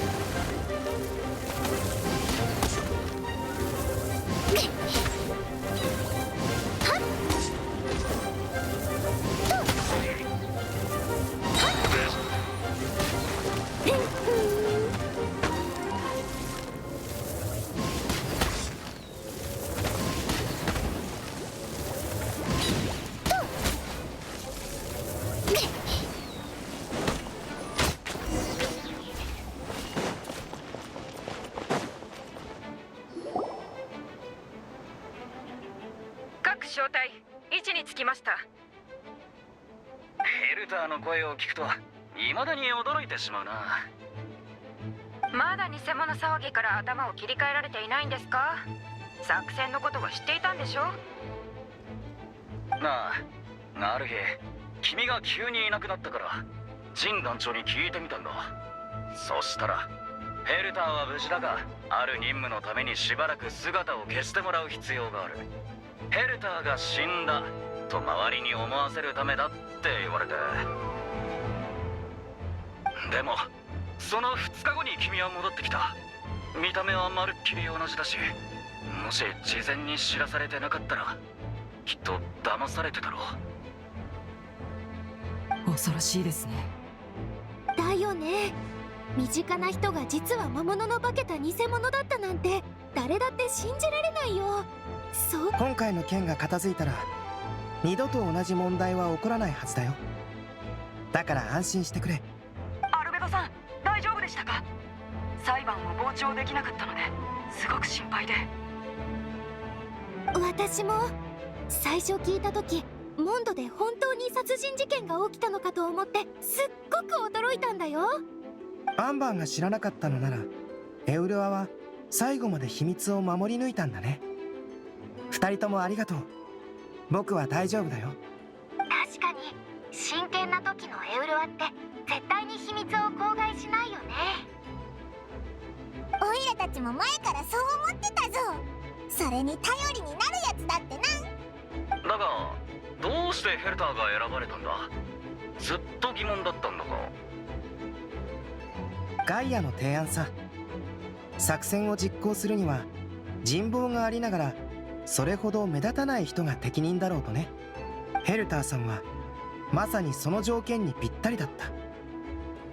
彼女も自ら作戦に加わることを希望し、行方不明となったことでセピロス騎士団には大きな穴が開いた。そういえば騎士団の隊員が事故に遭ったという噂を耳にしたことがあります。でもすぐに噂は静まりました。それも作戦の一環だった。全体の流れはこうだ。まずヘルターさんが野外での勤務中に事故に遭い行方不明になったという情報を騎士団が流す。情報の発信源は騎兵隊隊長ガイアとヘルターさん直属の部下だ。その信憑性は高いと思われるだろう。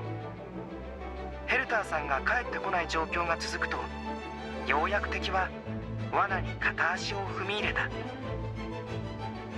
数日後、偽物のヘルターさんが騎士団の巡回ルートに現れた。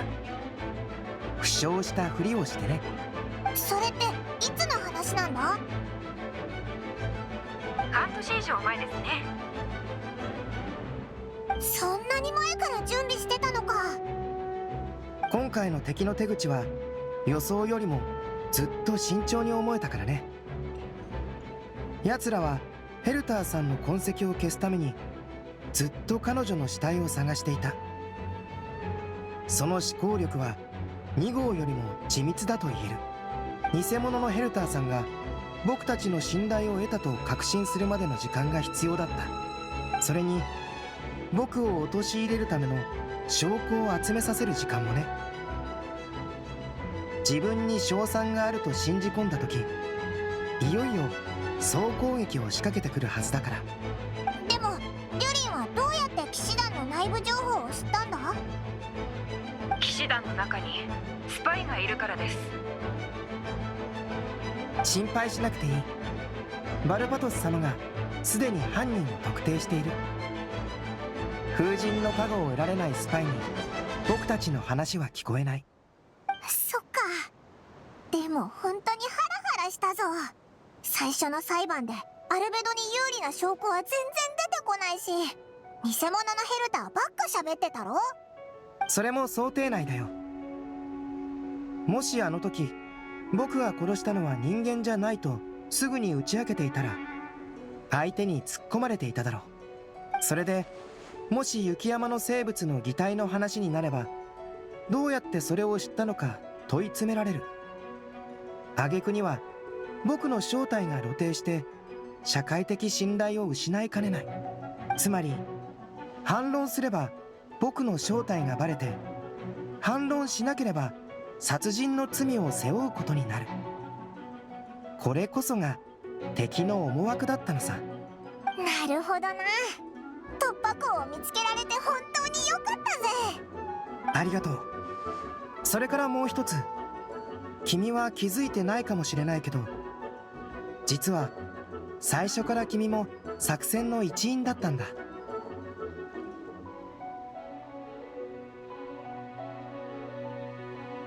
その点についてはどうか謝らせてほしい。事前に作戦を共有できずに申し訳なかった。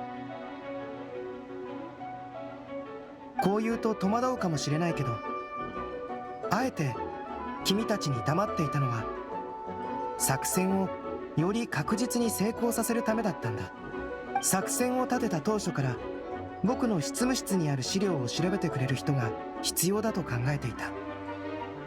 それも公平かつ客観的な立場にいて真相を追求しようとする意志のある人にね。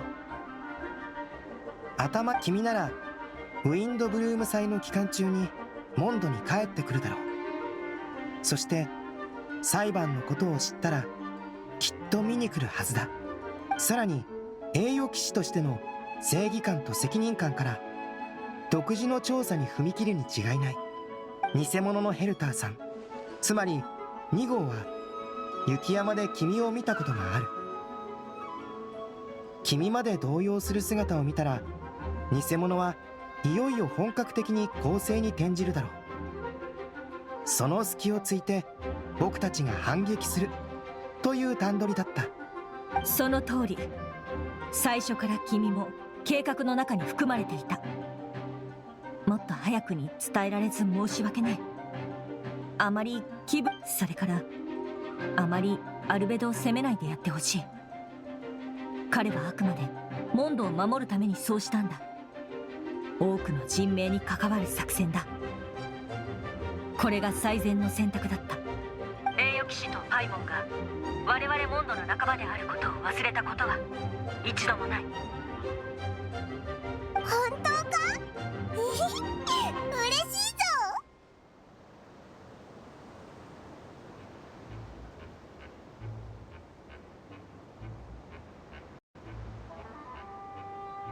礼を言うべきはこちらだ。ありがとう、栄誉騎士。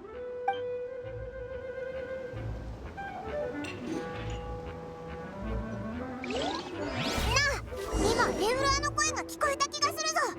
側門に行ってみないか？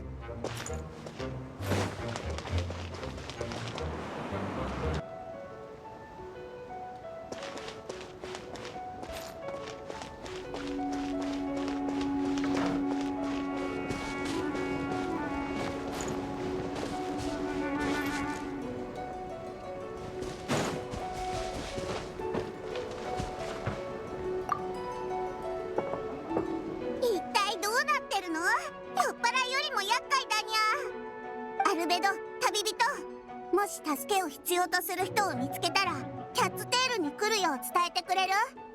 ここは私が必ず守るから絶対安全だよ。助かるよ。ありがとう、ディオナ。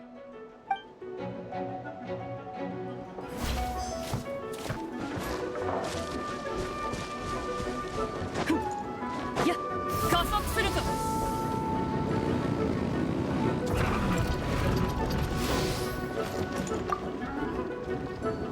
道端に倒れてるもんだからてっきり怪我でもしたのかと思ったぜ。まさか急に飛び起きて殴りかかってくるなんてな。ごめんなさい。あまりに疲れてたから横になって気を失ったふりをしてたの。そうすれば魔物が近づいてきても不意をつけるでしょ。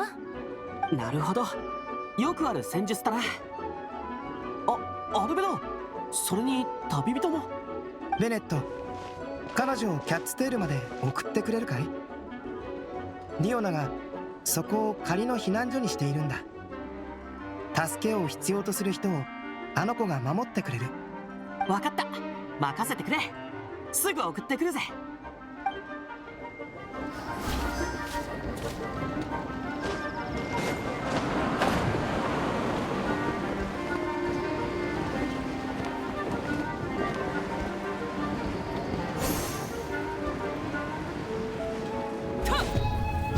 止める勇気はあるか？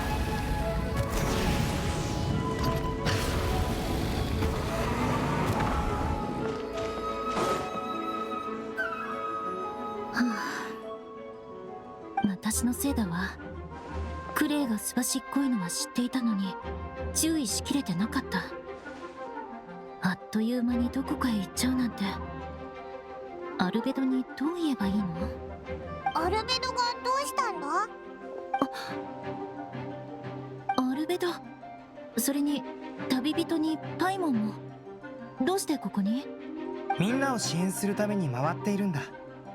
必要があれば遠慮なく言ってくれていい。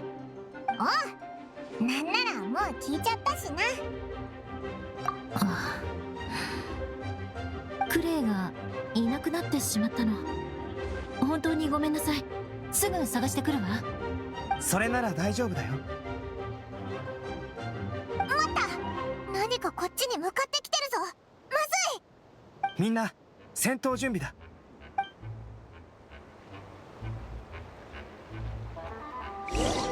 ずっと一緒にいたのに急に走っていなくなってしまったの。クレイは足が速いからね。でもあの子も騎士の一人だ。あまり心配はいらないよ。みんなここにいたんだ。クネーも手伝うよ。ほら、足が速いって言っただろ。クレイにお任せ。そうみたいね。なんてすごいわ。姿を現せ。ボンボン爆弾。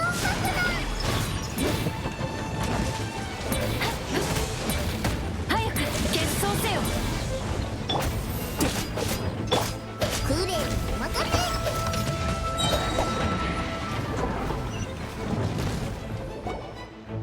わーい、勝った勝った。クレイ、よくやったね。この調子でエウルアの護衛も頼むよ。アルベド。クレイに任せて。アルベドお兄ちゃんはパトロール中？キャンプに行ったって聞いたけど、帰ってくるときにあのでかいのもついてきちゃったのかな？キャンプ。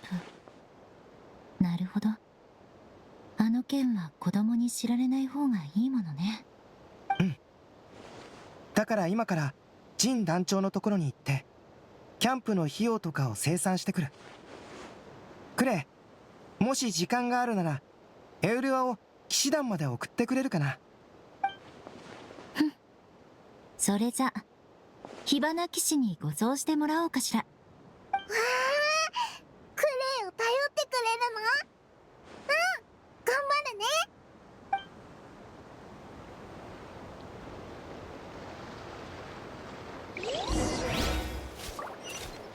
加速するぞ。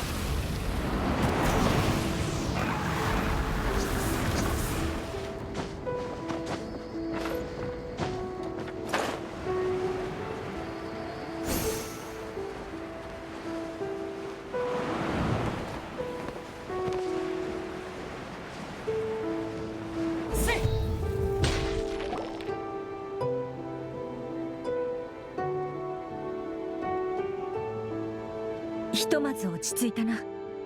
みんなご苦労だった。怪我はないか？大丈夫。事前の準備がバッチリだったから被害も少なかったみたい。あと負傷者のリストを作っておいたよ。ならよかった。後で確認しよう。戻ったぜ。みんな大丈夫だったかい？アンバーは平気？大丈夫だよ。クレイがエウルアお姉ちゃんを護送したんだよ。そうなの？クレイすごいね。他のものは？ただいま戻りました。任務は全て完了です。ああ、無事でよかった。今回の防衛作戦が成功したのは皆のおかげだ。感謝する。ジン団長もお疲れ様。ここ数日いろいろと大変だったろう。ゆっくり休むといい。ああ、そうさせてもらう。だがその言葉そっくりそのまま君に返そう。いや、僕の仕事はまだ終わっていないんだ。もうしばらく休めそうにない。あ、そうか。あ、思い出した。ちょうど旅人とパイモンもいるし、後で一緒に本部で話そう。手の空いた者は騎士団や教会に戻って休むといい。クレイは私と一緒に帰ろっか。お茶を飲もう。ムーンパイもあるからね。やった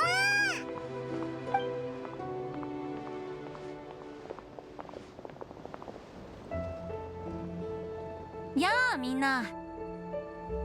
ウェンティ殿、今回は大変な役を任せてしまったな。大変？あれ、必死に逃げ回ってたことがバレちゃった？いや、すまない。今のは聞かなかったことにしてくれ。冗談だよ。でも今回は確かに大変だったね。風で帽子が何度も飛ばされそうになっちゃったよ。風の中に君の聞きたかった言葉はあったかい？収穫はあったよ。外壁の上で長いこと耳を傾けてた甲斐があったね。苛立っている声、子供が不安がる声、怒りに震える声、全部聞こえた。物語に出てきた2号の感情を吸収したことで、ドゥリンは孤独であるにもかかわらずこの世界のことをいくらか理解した。例えば自分は母の唯一の子じゃないこととかね。また自分が完璧な作品じゃないことも知ったんだろう。それを受け入れられなかったドゥリンにはとても生々しい感情が生まれた。完全体を消そう、母の子は一人で十分だというね。ドゥリンの生存本能と競争心から生まれたその思考は関わった者たち全てに伝播した。僕を裁判の場に立たせたことは、ドゥリンが2号の思考パターンを模倣して取った中で最も賢い行動と言える。だがそもそもドゥリンは社会への適応力を持ち合わせていない。その派生物がここまでできたのは奇跡と言えるだろう。なるほど。だから風から子供の不安がる声や苛立つ声が聞こえたんだな。今も近くから聞こえるよ。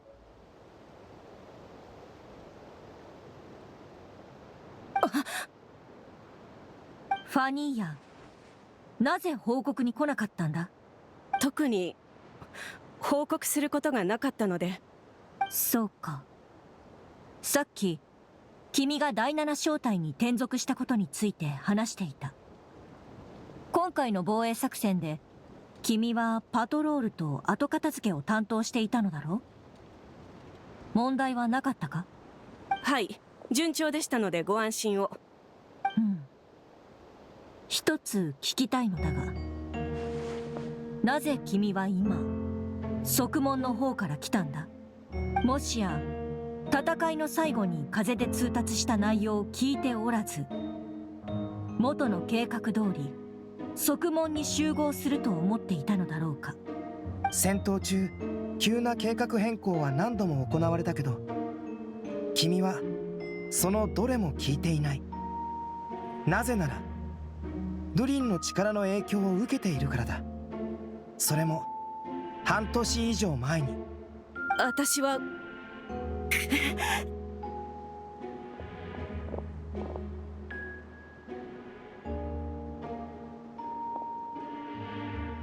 動くな。あとは本部に戻ってからゆっくり話そう。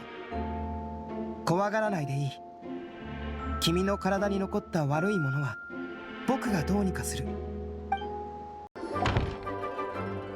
ファニーヤを他の人に任せてきた。彼女を元に戻せそうか？ああ、次の行動がうまくいけばね。次の行動？戦いはもう終わったんじゃないのか？まだ他に何かあるのかよ。ここから先は僕個人の計画だよ。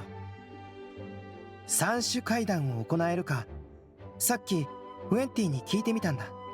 君たちは知らないかもしれないが、その会談は数年前に初めて行われ、発起人はファルカ大団長だった。ファルカに魔女会と連絡を取りたいから間に入ってくれって言われた時のことは今でも覚えているよ。しかもファルカは階段で魔女たちのことをあと少しでお姉さんって呼ぶところだったんだ。お姉さん？ファルカって思ったより若いやつなのか？若いとは言えないけど年を取っているわけでもないね。いろんな場面で空気を読まずにジョークを言い始める年齢だ。ああ、この会談の三種とはセピロス騎士団とセピロス教会の連合、それから魔女会、風神バルバトスのことを指す。バルバトス様の仲介のもと、大団長は魔女と正式に面会する機会を得た。そして魔女会と交渉し、その弁舌によって魔女たちにある約束をさせたんだ。モンドが最も助けを必要とするとき、魔女たちはこの地に戻り、モンドの力になると。もう一度お願いするよ、ウェンティ。階段を開いてほしい。旅人、ドド通話機を貸してくれるかい？それを使うのか？早速始めるよ。これで合ってたはず。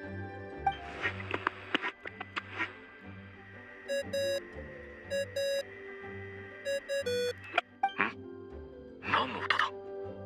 風から聞こえるか？あれ、その声。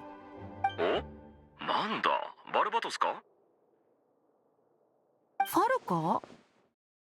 大団長？ごめん、かけ間違えちゃった。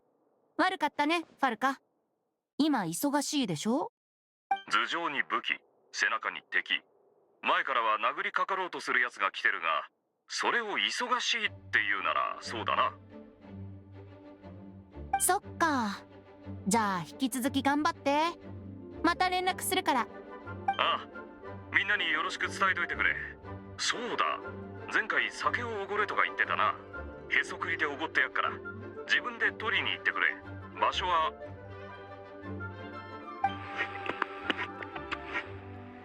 な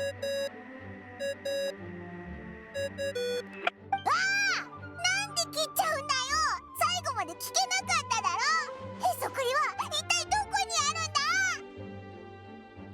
そんなところにはさすがにないだろう。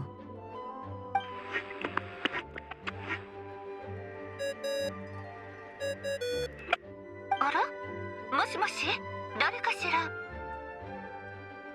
アリスさん、こんにちは。ウェンティだよ。ウェンティ？そういった名前の友達は知らないけど。バルバトスだよ。もう忘れたふりしちゃってさ。ごめんね、つい。それで親愛なるバルバトス様、何かご用かしら。三種階段を覚えているかい？実は今日、ある友人にそれを開きたいって頼まれてね。あら、そんな勇気のある子がまだモンドにいたの？僕だよ、アリスさん。セピロス騎士団調査小隊隊長のアルベドが魔女会と正式な会談を行うことを願ってるんだ。そう、アルベドちゃん、あなたの願いは何かしら。これまで誰も成し得なかったことをしたい。誰も？あなたの母レインドットさえも？いや、物事の定義で言うと違うけど、場所と材料から考えるとそうだ。どういう意味だ？面白そう。すぐ行くからちょっと待ってて。行くってこの執務室にか？はい、みんな。アリスさん、今回は大きなドドコなんだね。可愛くない？ほら、ドドコ専用の帽子もあるのよ。器用だな。みんな久しぶりね。会えて嬉しい。魔女界を代表してアルベドちゃんのお願いを聞いてあげる。けどその前に準備が必要かしら？大丈夫よ。落ち着いたらテーブルの横に来てちょうだい。アリスって優しいんだな。私はいつもそうでしょ。ありがとう、アリスさん。会談を始める前にある友人に会ってほしい。その子は僕の執務室にいる。会いに行ってみてくれ。そういえばアルベドの執務室ってなんでいつもドアが閉まってるんだろう。もしかしてうまいもんでも隠してるのかな。うわ急に大声出さないでよ。チビデュリン、どうしてお前がここにいるんだよ。実はさっきの戦いを僕もこっそり手伝ってたんだ。パイモンの肩を叩いて挨拶しようとしたけど飛ぶのが早くて。モンドに来て何日か経ったけど、みんなを怖がらせないようにずっと隠れてたんだ。安心しろ、オイラたちは怖がらないから。チビデュリンはモンドに観光しに来たのか？それともウィンドブルーム祭の屋台で遊んでたとか？ウィンドブルーム祭には行ったよ。人がいたから遊べなかったけど、お祭りはとっても素敵だった。でも遊びに来たわけじゃなくってね、アルベドと約束したんだ。一緒にすごいことをするって。すごいこと？僕、雪山にいるドゥリンに代わってこの世界の存在として生まれ変わりたいんだ。なるほど。でももう本の世界から出てきてるだろ？ごめん、うまく説明できなくて。アルベドが錬金術で僕を人間にする方法があるって教えてくれたんだよ。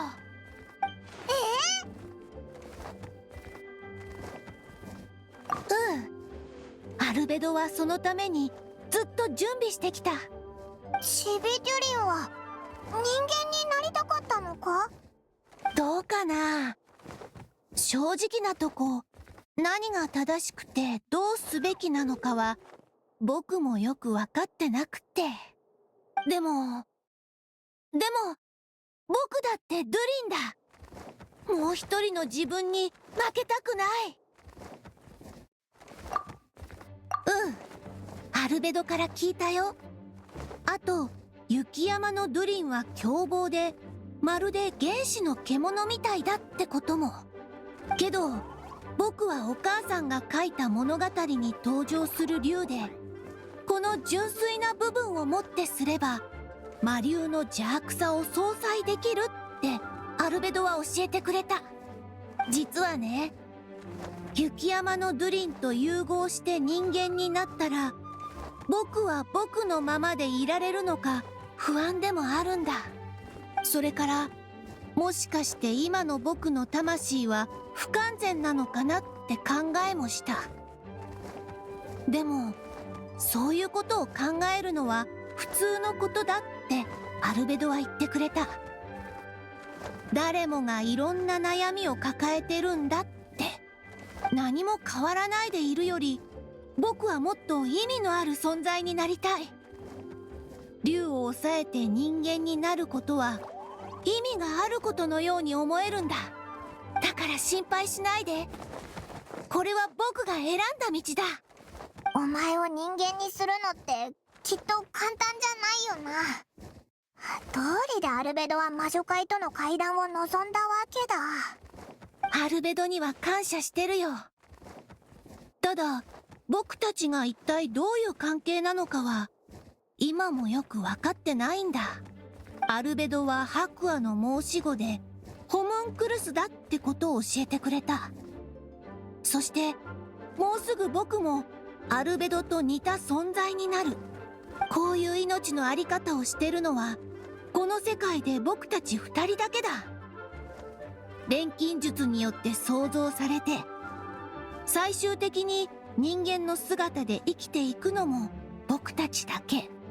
この世界の生物を種族で分けるとしたら、僕と同一種なのは彼しかいない。つまり彼が僕の唯一の家族ってことになるのかな。そうかもな。だからお互い信じ合ったらいいと思うぜ。あ、そうだ。そういえばカサッチはこのことを知ってるのか？モンドに戻って責任を果たすって伝えた。そしたら僕を止めることもなくさっさと言ってくれって言われたよ。多分応援してくれてるんだと思う。僕がアルベドと同じ種になるために僕はここに戻るべきだってカサッチもそう思ってくれてるんだ。ちょっと怖いけど楽しみでもある。このタイミングで君たちに会えて本当によかった。だいぶ気持ちも楽になったよ。ありがとう。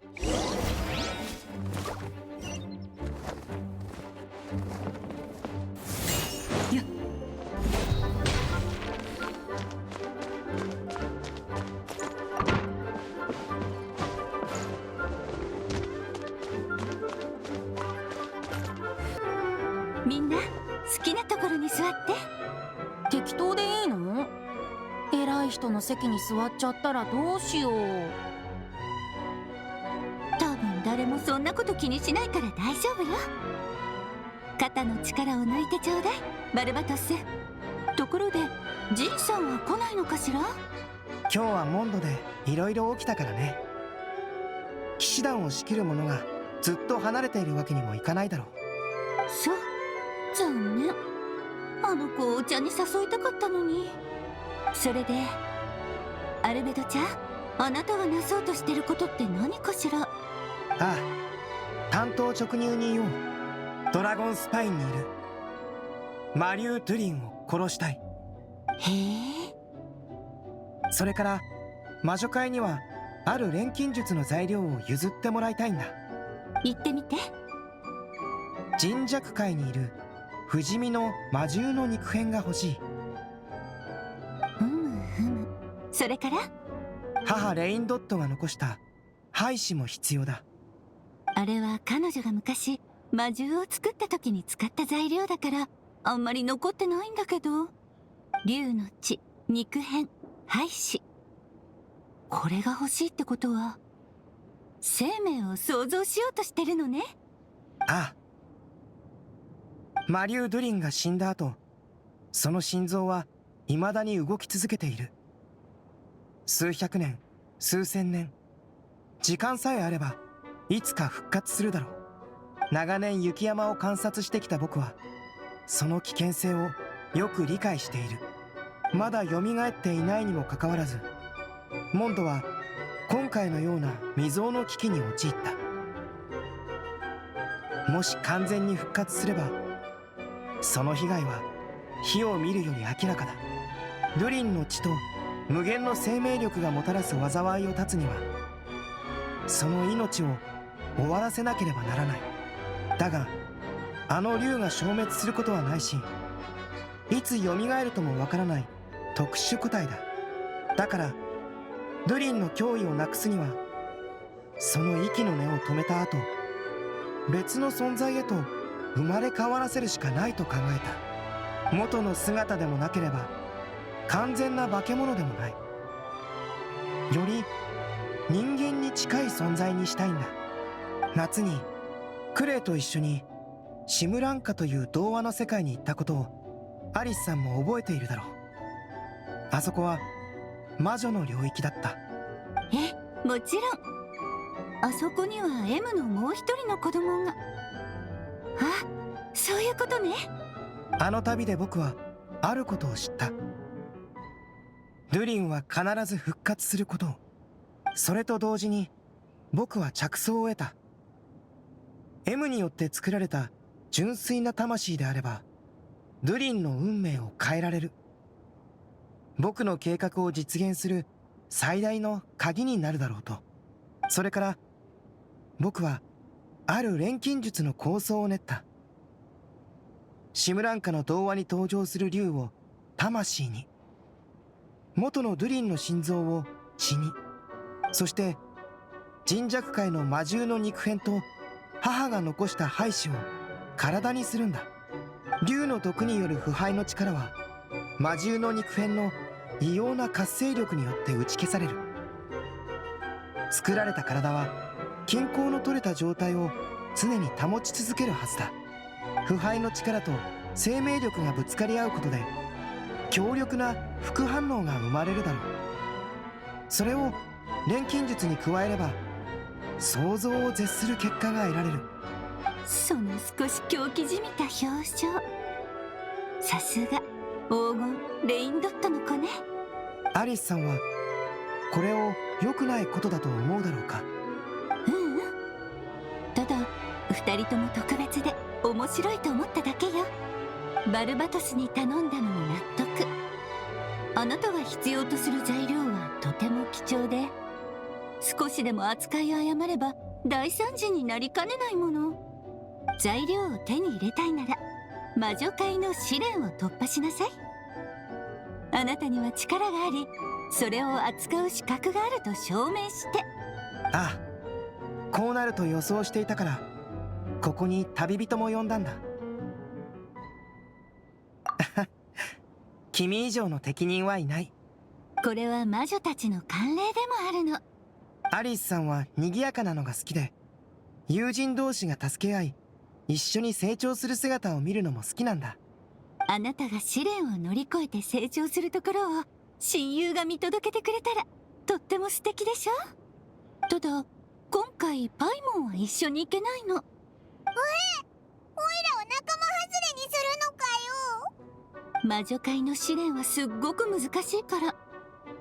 それにこの二人にぴったりな試練をもう決めてあるの。二人用だから一人増えるとおかしなことになっちゃう。パイモンなら許してくれるよね。わかったぞ。そんな風に言われたらうなずくしかないだろ。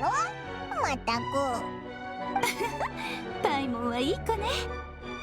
それじゃ準備ができたらテーブルにあるチェスボードに触れてちょうだい。ああ、僕と一緒に試練に参加してくれるね。旅人、準備はいいかい？愛しい子たちよ。ドド大魔王の魔法を乗り越えられるかしら。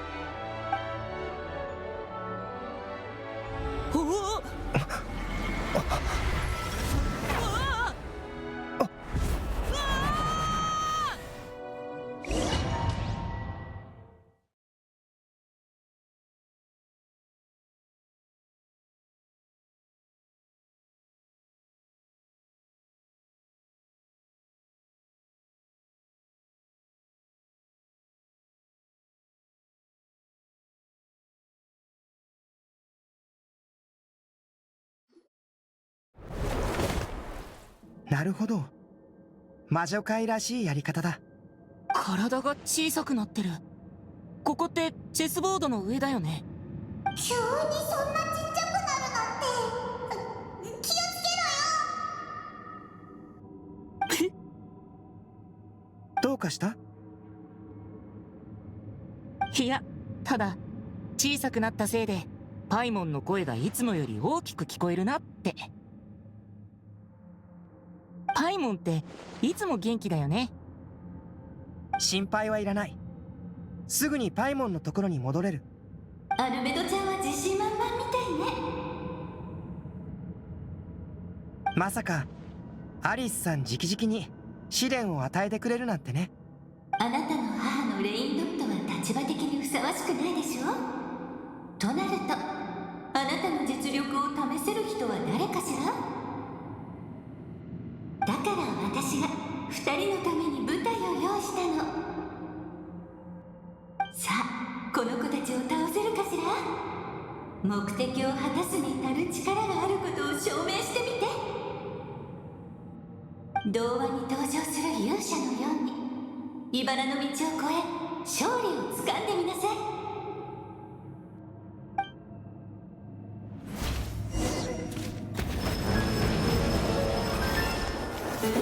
作曲。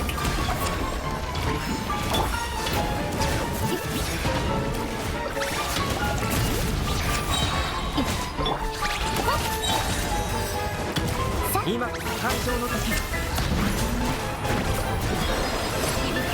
角度ね。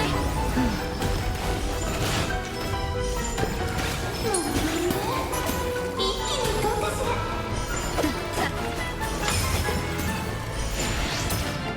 今、誕生の時。創世の術。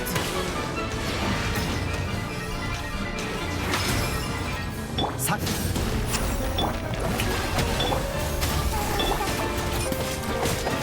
メインを牽制。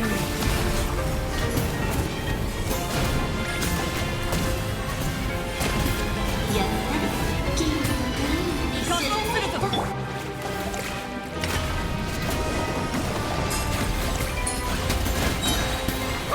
異形を見届けよ。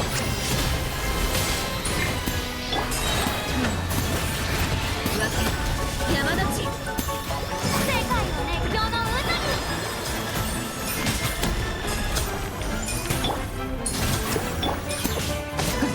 じゃあ行くよ。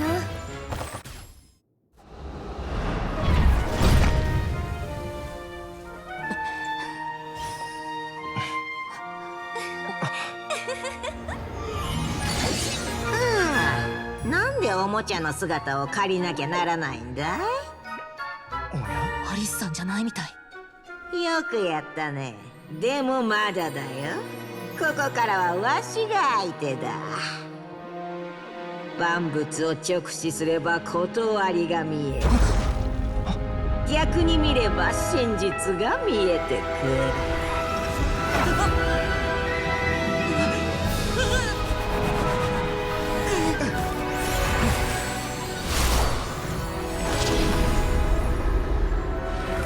大丈夫かい？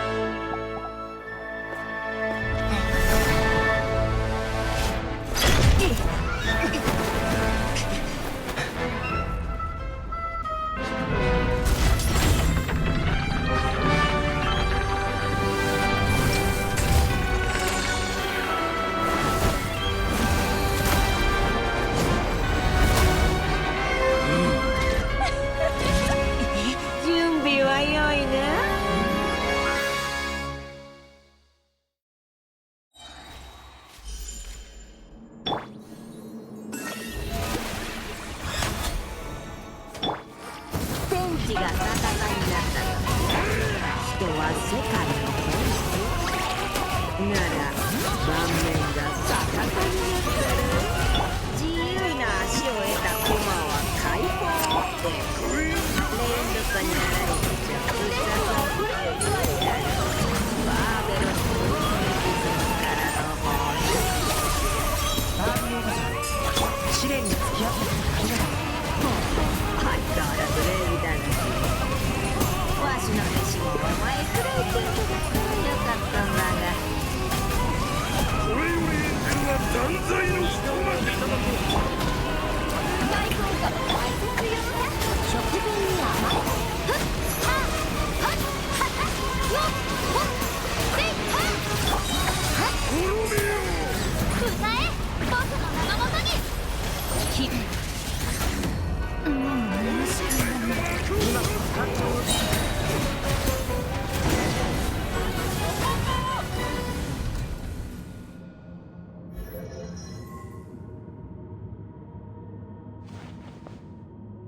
ふむ、悪くない。ほんと子供たちって成長が早いんだから、私まで嬉しくなってきちゃった。そうかい？なら今日のことを他の奴らに伝える役目は任せたよ。もう行っちゃうの？お前たちよくやったね。見事だったよ。わしの弟子も見習ってほしいものだ。楽しい茶会はこれでお開きとしよう。また会える日を楽しみにしておるよ。本当に行っちゃうの？ちょっとバービー。あ、ごめんね。バービーはいつもこんな感じでそそくさとどっか行っちゃうの。秘密主義だから次に何をするかも教えてくれないのよ。でも私の予想だときっとお散歩に行ったんじゃないかしら。とっても健康的よね。バービーはあなたたちの合格を認めてくれた。もちろん私もよ。おめでとう。さあ、こっちに戻ってきてちょうだい。あ、まずは元の大きさに戻してあげないとね。やっと戻ってきた。お疲れ。うまくいったみたいだな。二人ともよく無事に乗り越えたね。お疲れ様。少し休んでちょうだい。ありがとう。一息ついたら一緒にドラゴンスパインに行こう。ドゥリンを倒すんだな。ああ、なるべく早く対処した方がいいからね。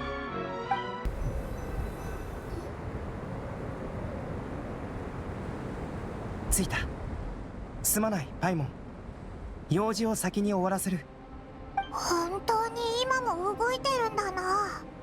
作業している間、周囲を警戒しておいてくれ。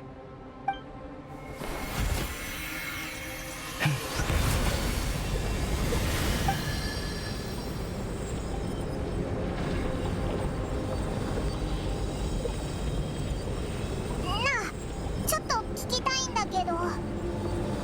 なんだい？アルベドにとってマリュー・ドゥリンは同族なのか？それとも竜、人間？もしくは動物とか魔物なのか？錬金術の観点から言えば僕もドゥリンも人造物だけど、生物学の観点から言えば僕たちの間には何の共通点もないし、決して同族じゃない。アルベドは竜と人間なら人間の方が好きってことか？好き嫌いではなく、僕は僕を人間の一種だと思っている。命には様々な形があり、それぞれ特別なところがあるんだ。僕はその中で最も特殊で稀な存在だ。でも僕の錬金術が成功すれば僕の同族が一人増えるだろう。チビドゥリンから聞いたかもしれないけど、あの子はマリュー・ドゥリンに取って代わろうとしている。僕と話した後、あの子は人間になりたいと思うようになった。確かに興味深くて挑戦的なことでもあるから、その気持ちはわかる。今回の計画は広い意味で過去と未来に関わるもので、多くの人にとって重要だ。計画を遂行する最大の意義もそこにある。そしてチビドゥリンが望む姿になるのはその次に重要なことだ。この2つのこと以外、つまり僕の個人的な動機は大したことじゃない。ちょっとした信念みたいなものだよ。強いて言えば、僕にとってありえない命を育むことはこの世界自体を育むことでもあるんだ。より完璧な形で命を誕生させる。それは世界をより良くすることとも言える。なすべきかどうかではなく、そうしたいかどうかだ。錬金術師の目的はさまざまな知識を吸収して理解すること。僕はずっとこの道を歩んできた。もちろん今回のことを実験だとは思っていないよ。何せこれはモンドに関わることで、僕はセピロス騎士団の一員だからね。この答えで満足できたかい？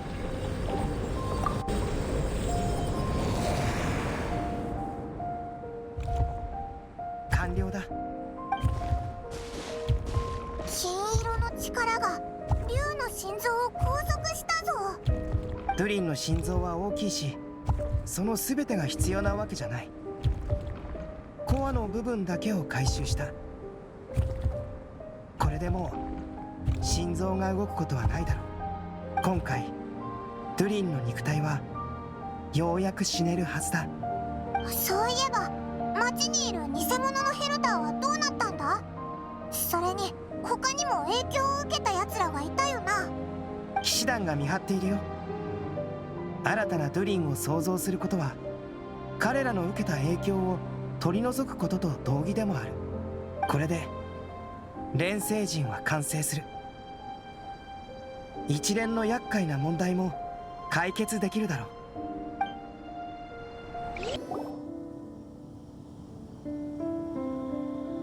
今日はここまでにしよう。付き合ってくれてありがとう。気にすんな。オイラたちもすごいものを見せてもらったし。ウィンドブルーム祭の期間中、モンドはとても賑やかで楽しいところになる。あちこち見て回ってお気に入りのものを探してみるといい。そういえば今年のウィンドブルーム祭のスターは誰になるんだろうな。オイラたちずーっとバタバタしてるし、街で人助けしてるのって一体。お祭りの日になればわかるさ。皆も知っての通り、今年のウィンドブルーム祭は困難に満ちていたが、我々は一丸となることでモンドに侵入する敵を撃退できた。今年度のウィンドブルーム祭のスターはまさにこたびの騒動で多大な貢献をしてくれた人物となる。彼は屈強とは言えない見た目だが、戦いの流れを読むことと人々の心をなだめることに長けている。自分なりの方法で皆をサポートしてくれた。では今年のウィンドブルーム祭のスターに盛大な拍手を。銀融詩人のウェンティ殿だ。おお、やった、ウェンティだ。本当に僕でいいの？何を言う。ウェンティ殿こそ適任だ。うん、わかった。じゃあ堂々と酒場に入って飲み物をねだっちゃうよ。ああ、ウィンドブルーム祭のスターからのお願いを断る人などいないだろう。なんならグラスを手に選ばれた気持ちを語ってくれてもいい。それじゃあ僕の気持ちはこの歌で送らせてもらうよ。さあ、最高の銀融詩人のショーが始まる。聞いておくれ。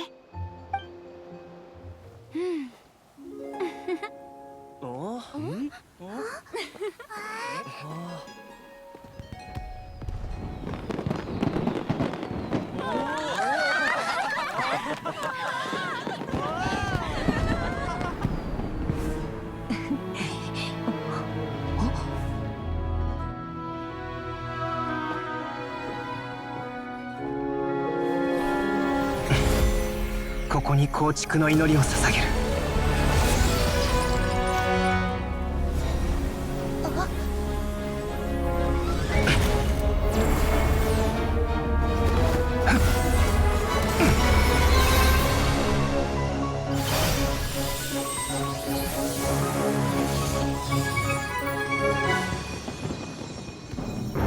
無害の大地よ、流れゆく水よ、精錬の火よ、不翼の風よ。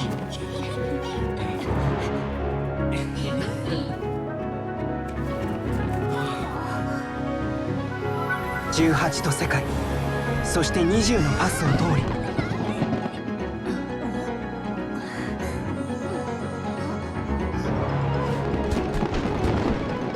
紡がれた魂が生まれ落ちるため、不朽のムクロを神聖なる血肉と化せ。賢者たちよ、我が偉業を刮目せよ。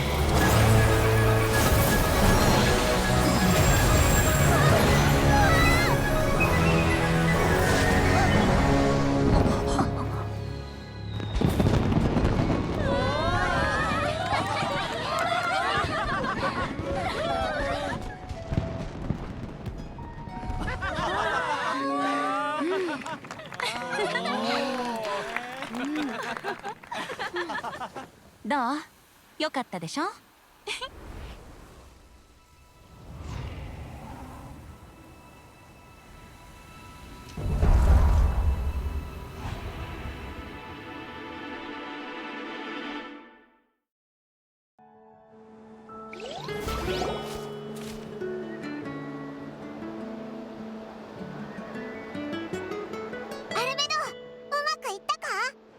ああ、全て終わったよ。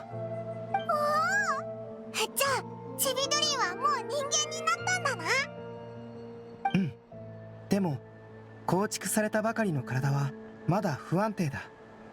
しばらくそっとしておいてあげよう。ありがとう。今回は確かに大事を成した。今どんな気分だ？望んでいたことをやり遂げ、目標も達成できたから悪くない気分だよ。彼女が見たらきっといつもと違った表情を見せてくれるだろう。彼女？僕の師匠にして母の黄金レインドットさ。もうだいぶ前だけど、彼女が僕をモンドに向かわせた時、ある大きな課題を与えたんだ。世界の真相を探せというね。僕の推測を確かめるのに少し時間がかかったけど、結果は予想通りだった。自分の生活を見つけることが世界の真相につながるんだ。生活することは大半の人からすると全く難しいことじゃないだろう。でも僕のような存在からするとそれは多くを意味する。自分を知り世界を知る。自分を理解し他人を理解する。僕と世界の間には生活がある。本物の人間であるならそれがなければならない。だからホムンクルスが生活を見つけられた時、それはある程度世界を知ったことに、つまり真相を見つけたということになる。なるほど。だから雪山の魔物たちがお前の代わりになろうとしたりモンドに攻め込んだりしてきたんだな。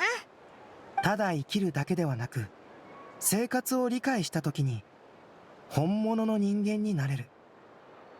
彼女はこれを伝えたかったんだろう。でも今回の件で新たなヒントを得たよ。人間になるのはただの始まりに過ぎない。人間としてどう決断して、人間の家族とどのような関係を築いていくのか。多くの人からするとこの数日に起きたことはただの恐ろしい不気味な出来事でしかないだろう。だけど僕にとってそれは生きることの一部なんだ。これから僕の兄弟は前のように自由に生きることはできないだろう。彼も僕と同じようにこの世界を歩み、人間という枷と共に生きていく。変わった家庭だな。まあそもそも母が特殊だからね。この世界には様々な家庭がある。小さな店に根を張る人もいれば、農場に根を張る人もいる。僕たちは多分庭園に根を張っているんだろう。そして今や僕も立派な庭師になった。ああ、師匠は顔を出さなかったけど、アリスさん以外の魔女界の人が知っていたということは、彼女も僕のしたことを黙認してくれたってことだろう。どうやらナベリウスを飲み込んだ後、母はようやく安らぎを得たようだ。もしそうだとしたら、僕は心から嬉しく思うよ。彼女だって生まれた時から狂気じみていたわけじゃないからね。ナベリウスを飲み込んだ？それって何なんだ？生の失勢だよ。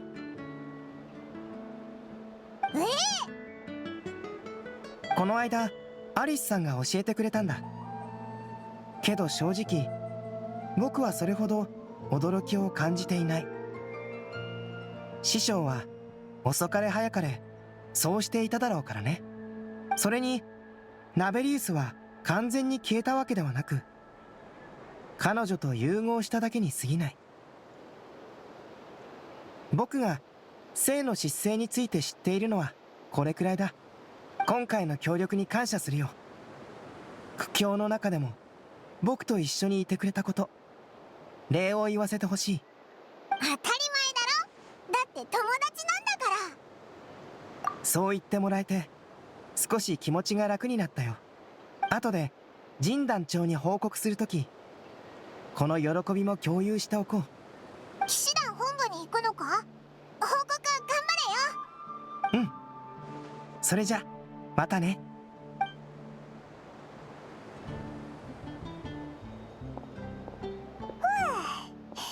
今回はすごいことになったな。しかもウィンドブルーム祭の期間中にだなんてびっくりだぞ。あ、そうだ、ウィンドブルーム祭のスターが決まったけど、今年の風の花って何になるんだろうな。パイモンは何だと思う？銀曜野郎、用事は終わったのか？風の花を教えに来てあげたよ。今年はセシリアの花さ。どうかな？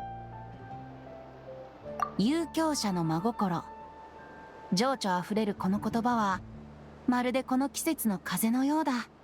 旅人、手を出して。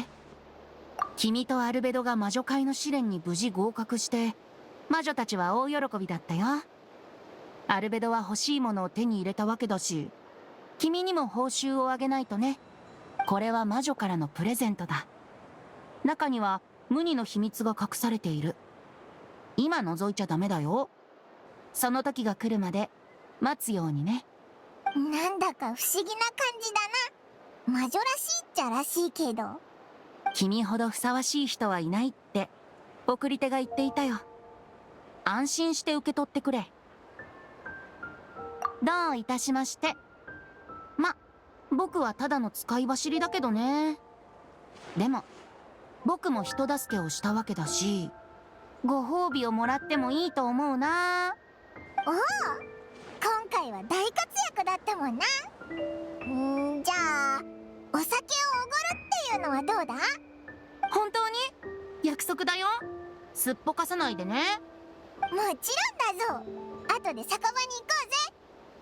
うぜ。やったー！嬉しくて今にも空を飛んじゃいそうだ。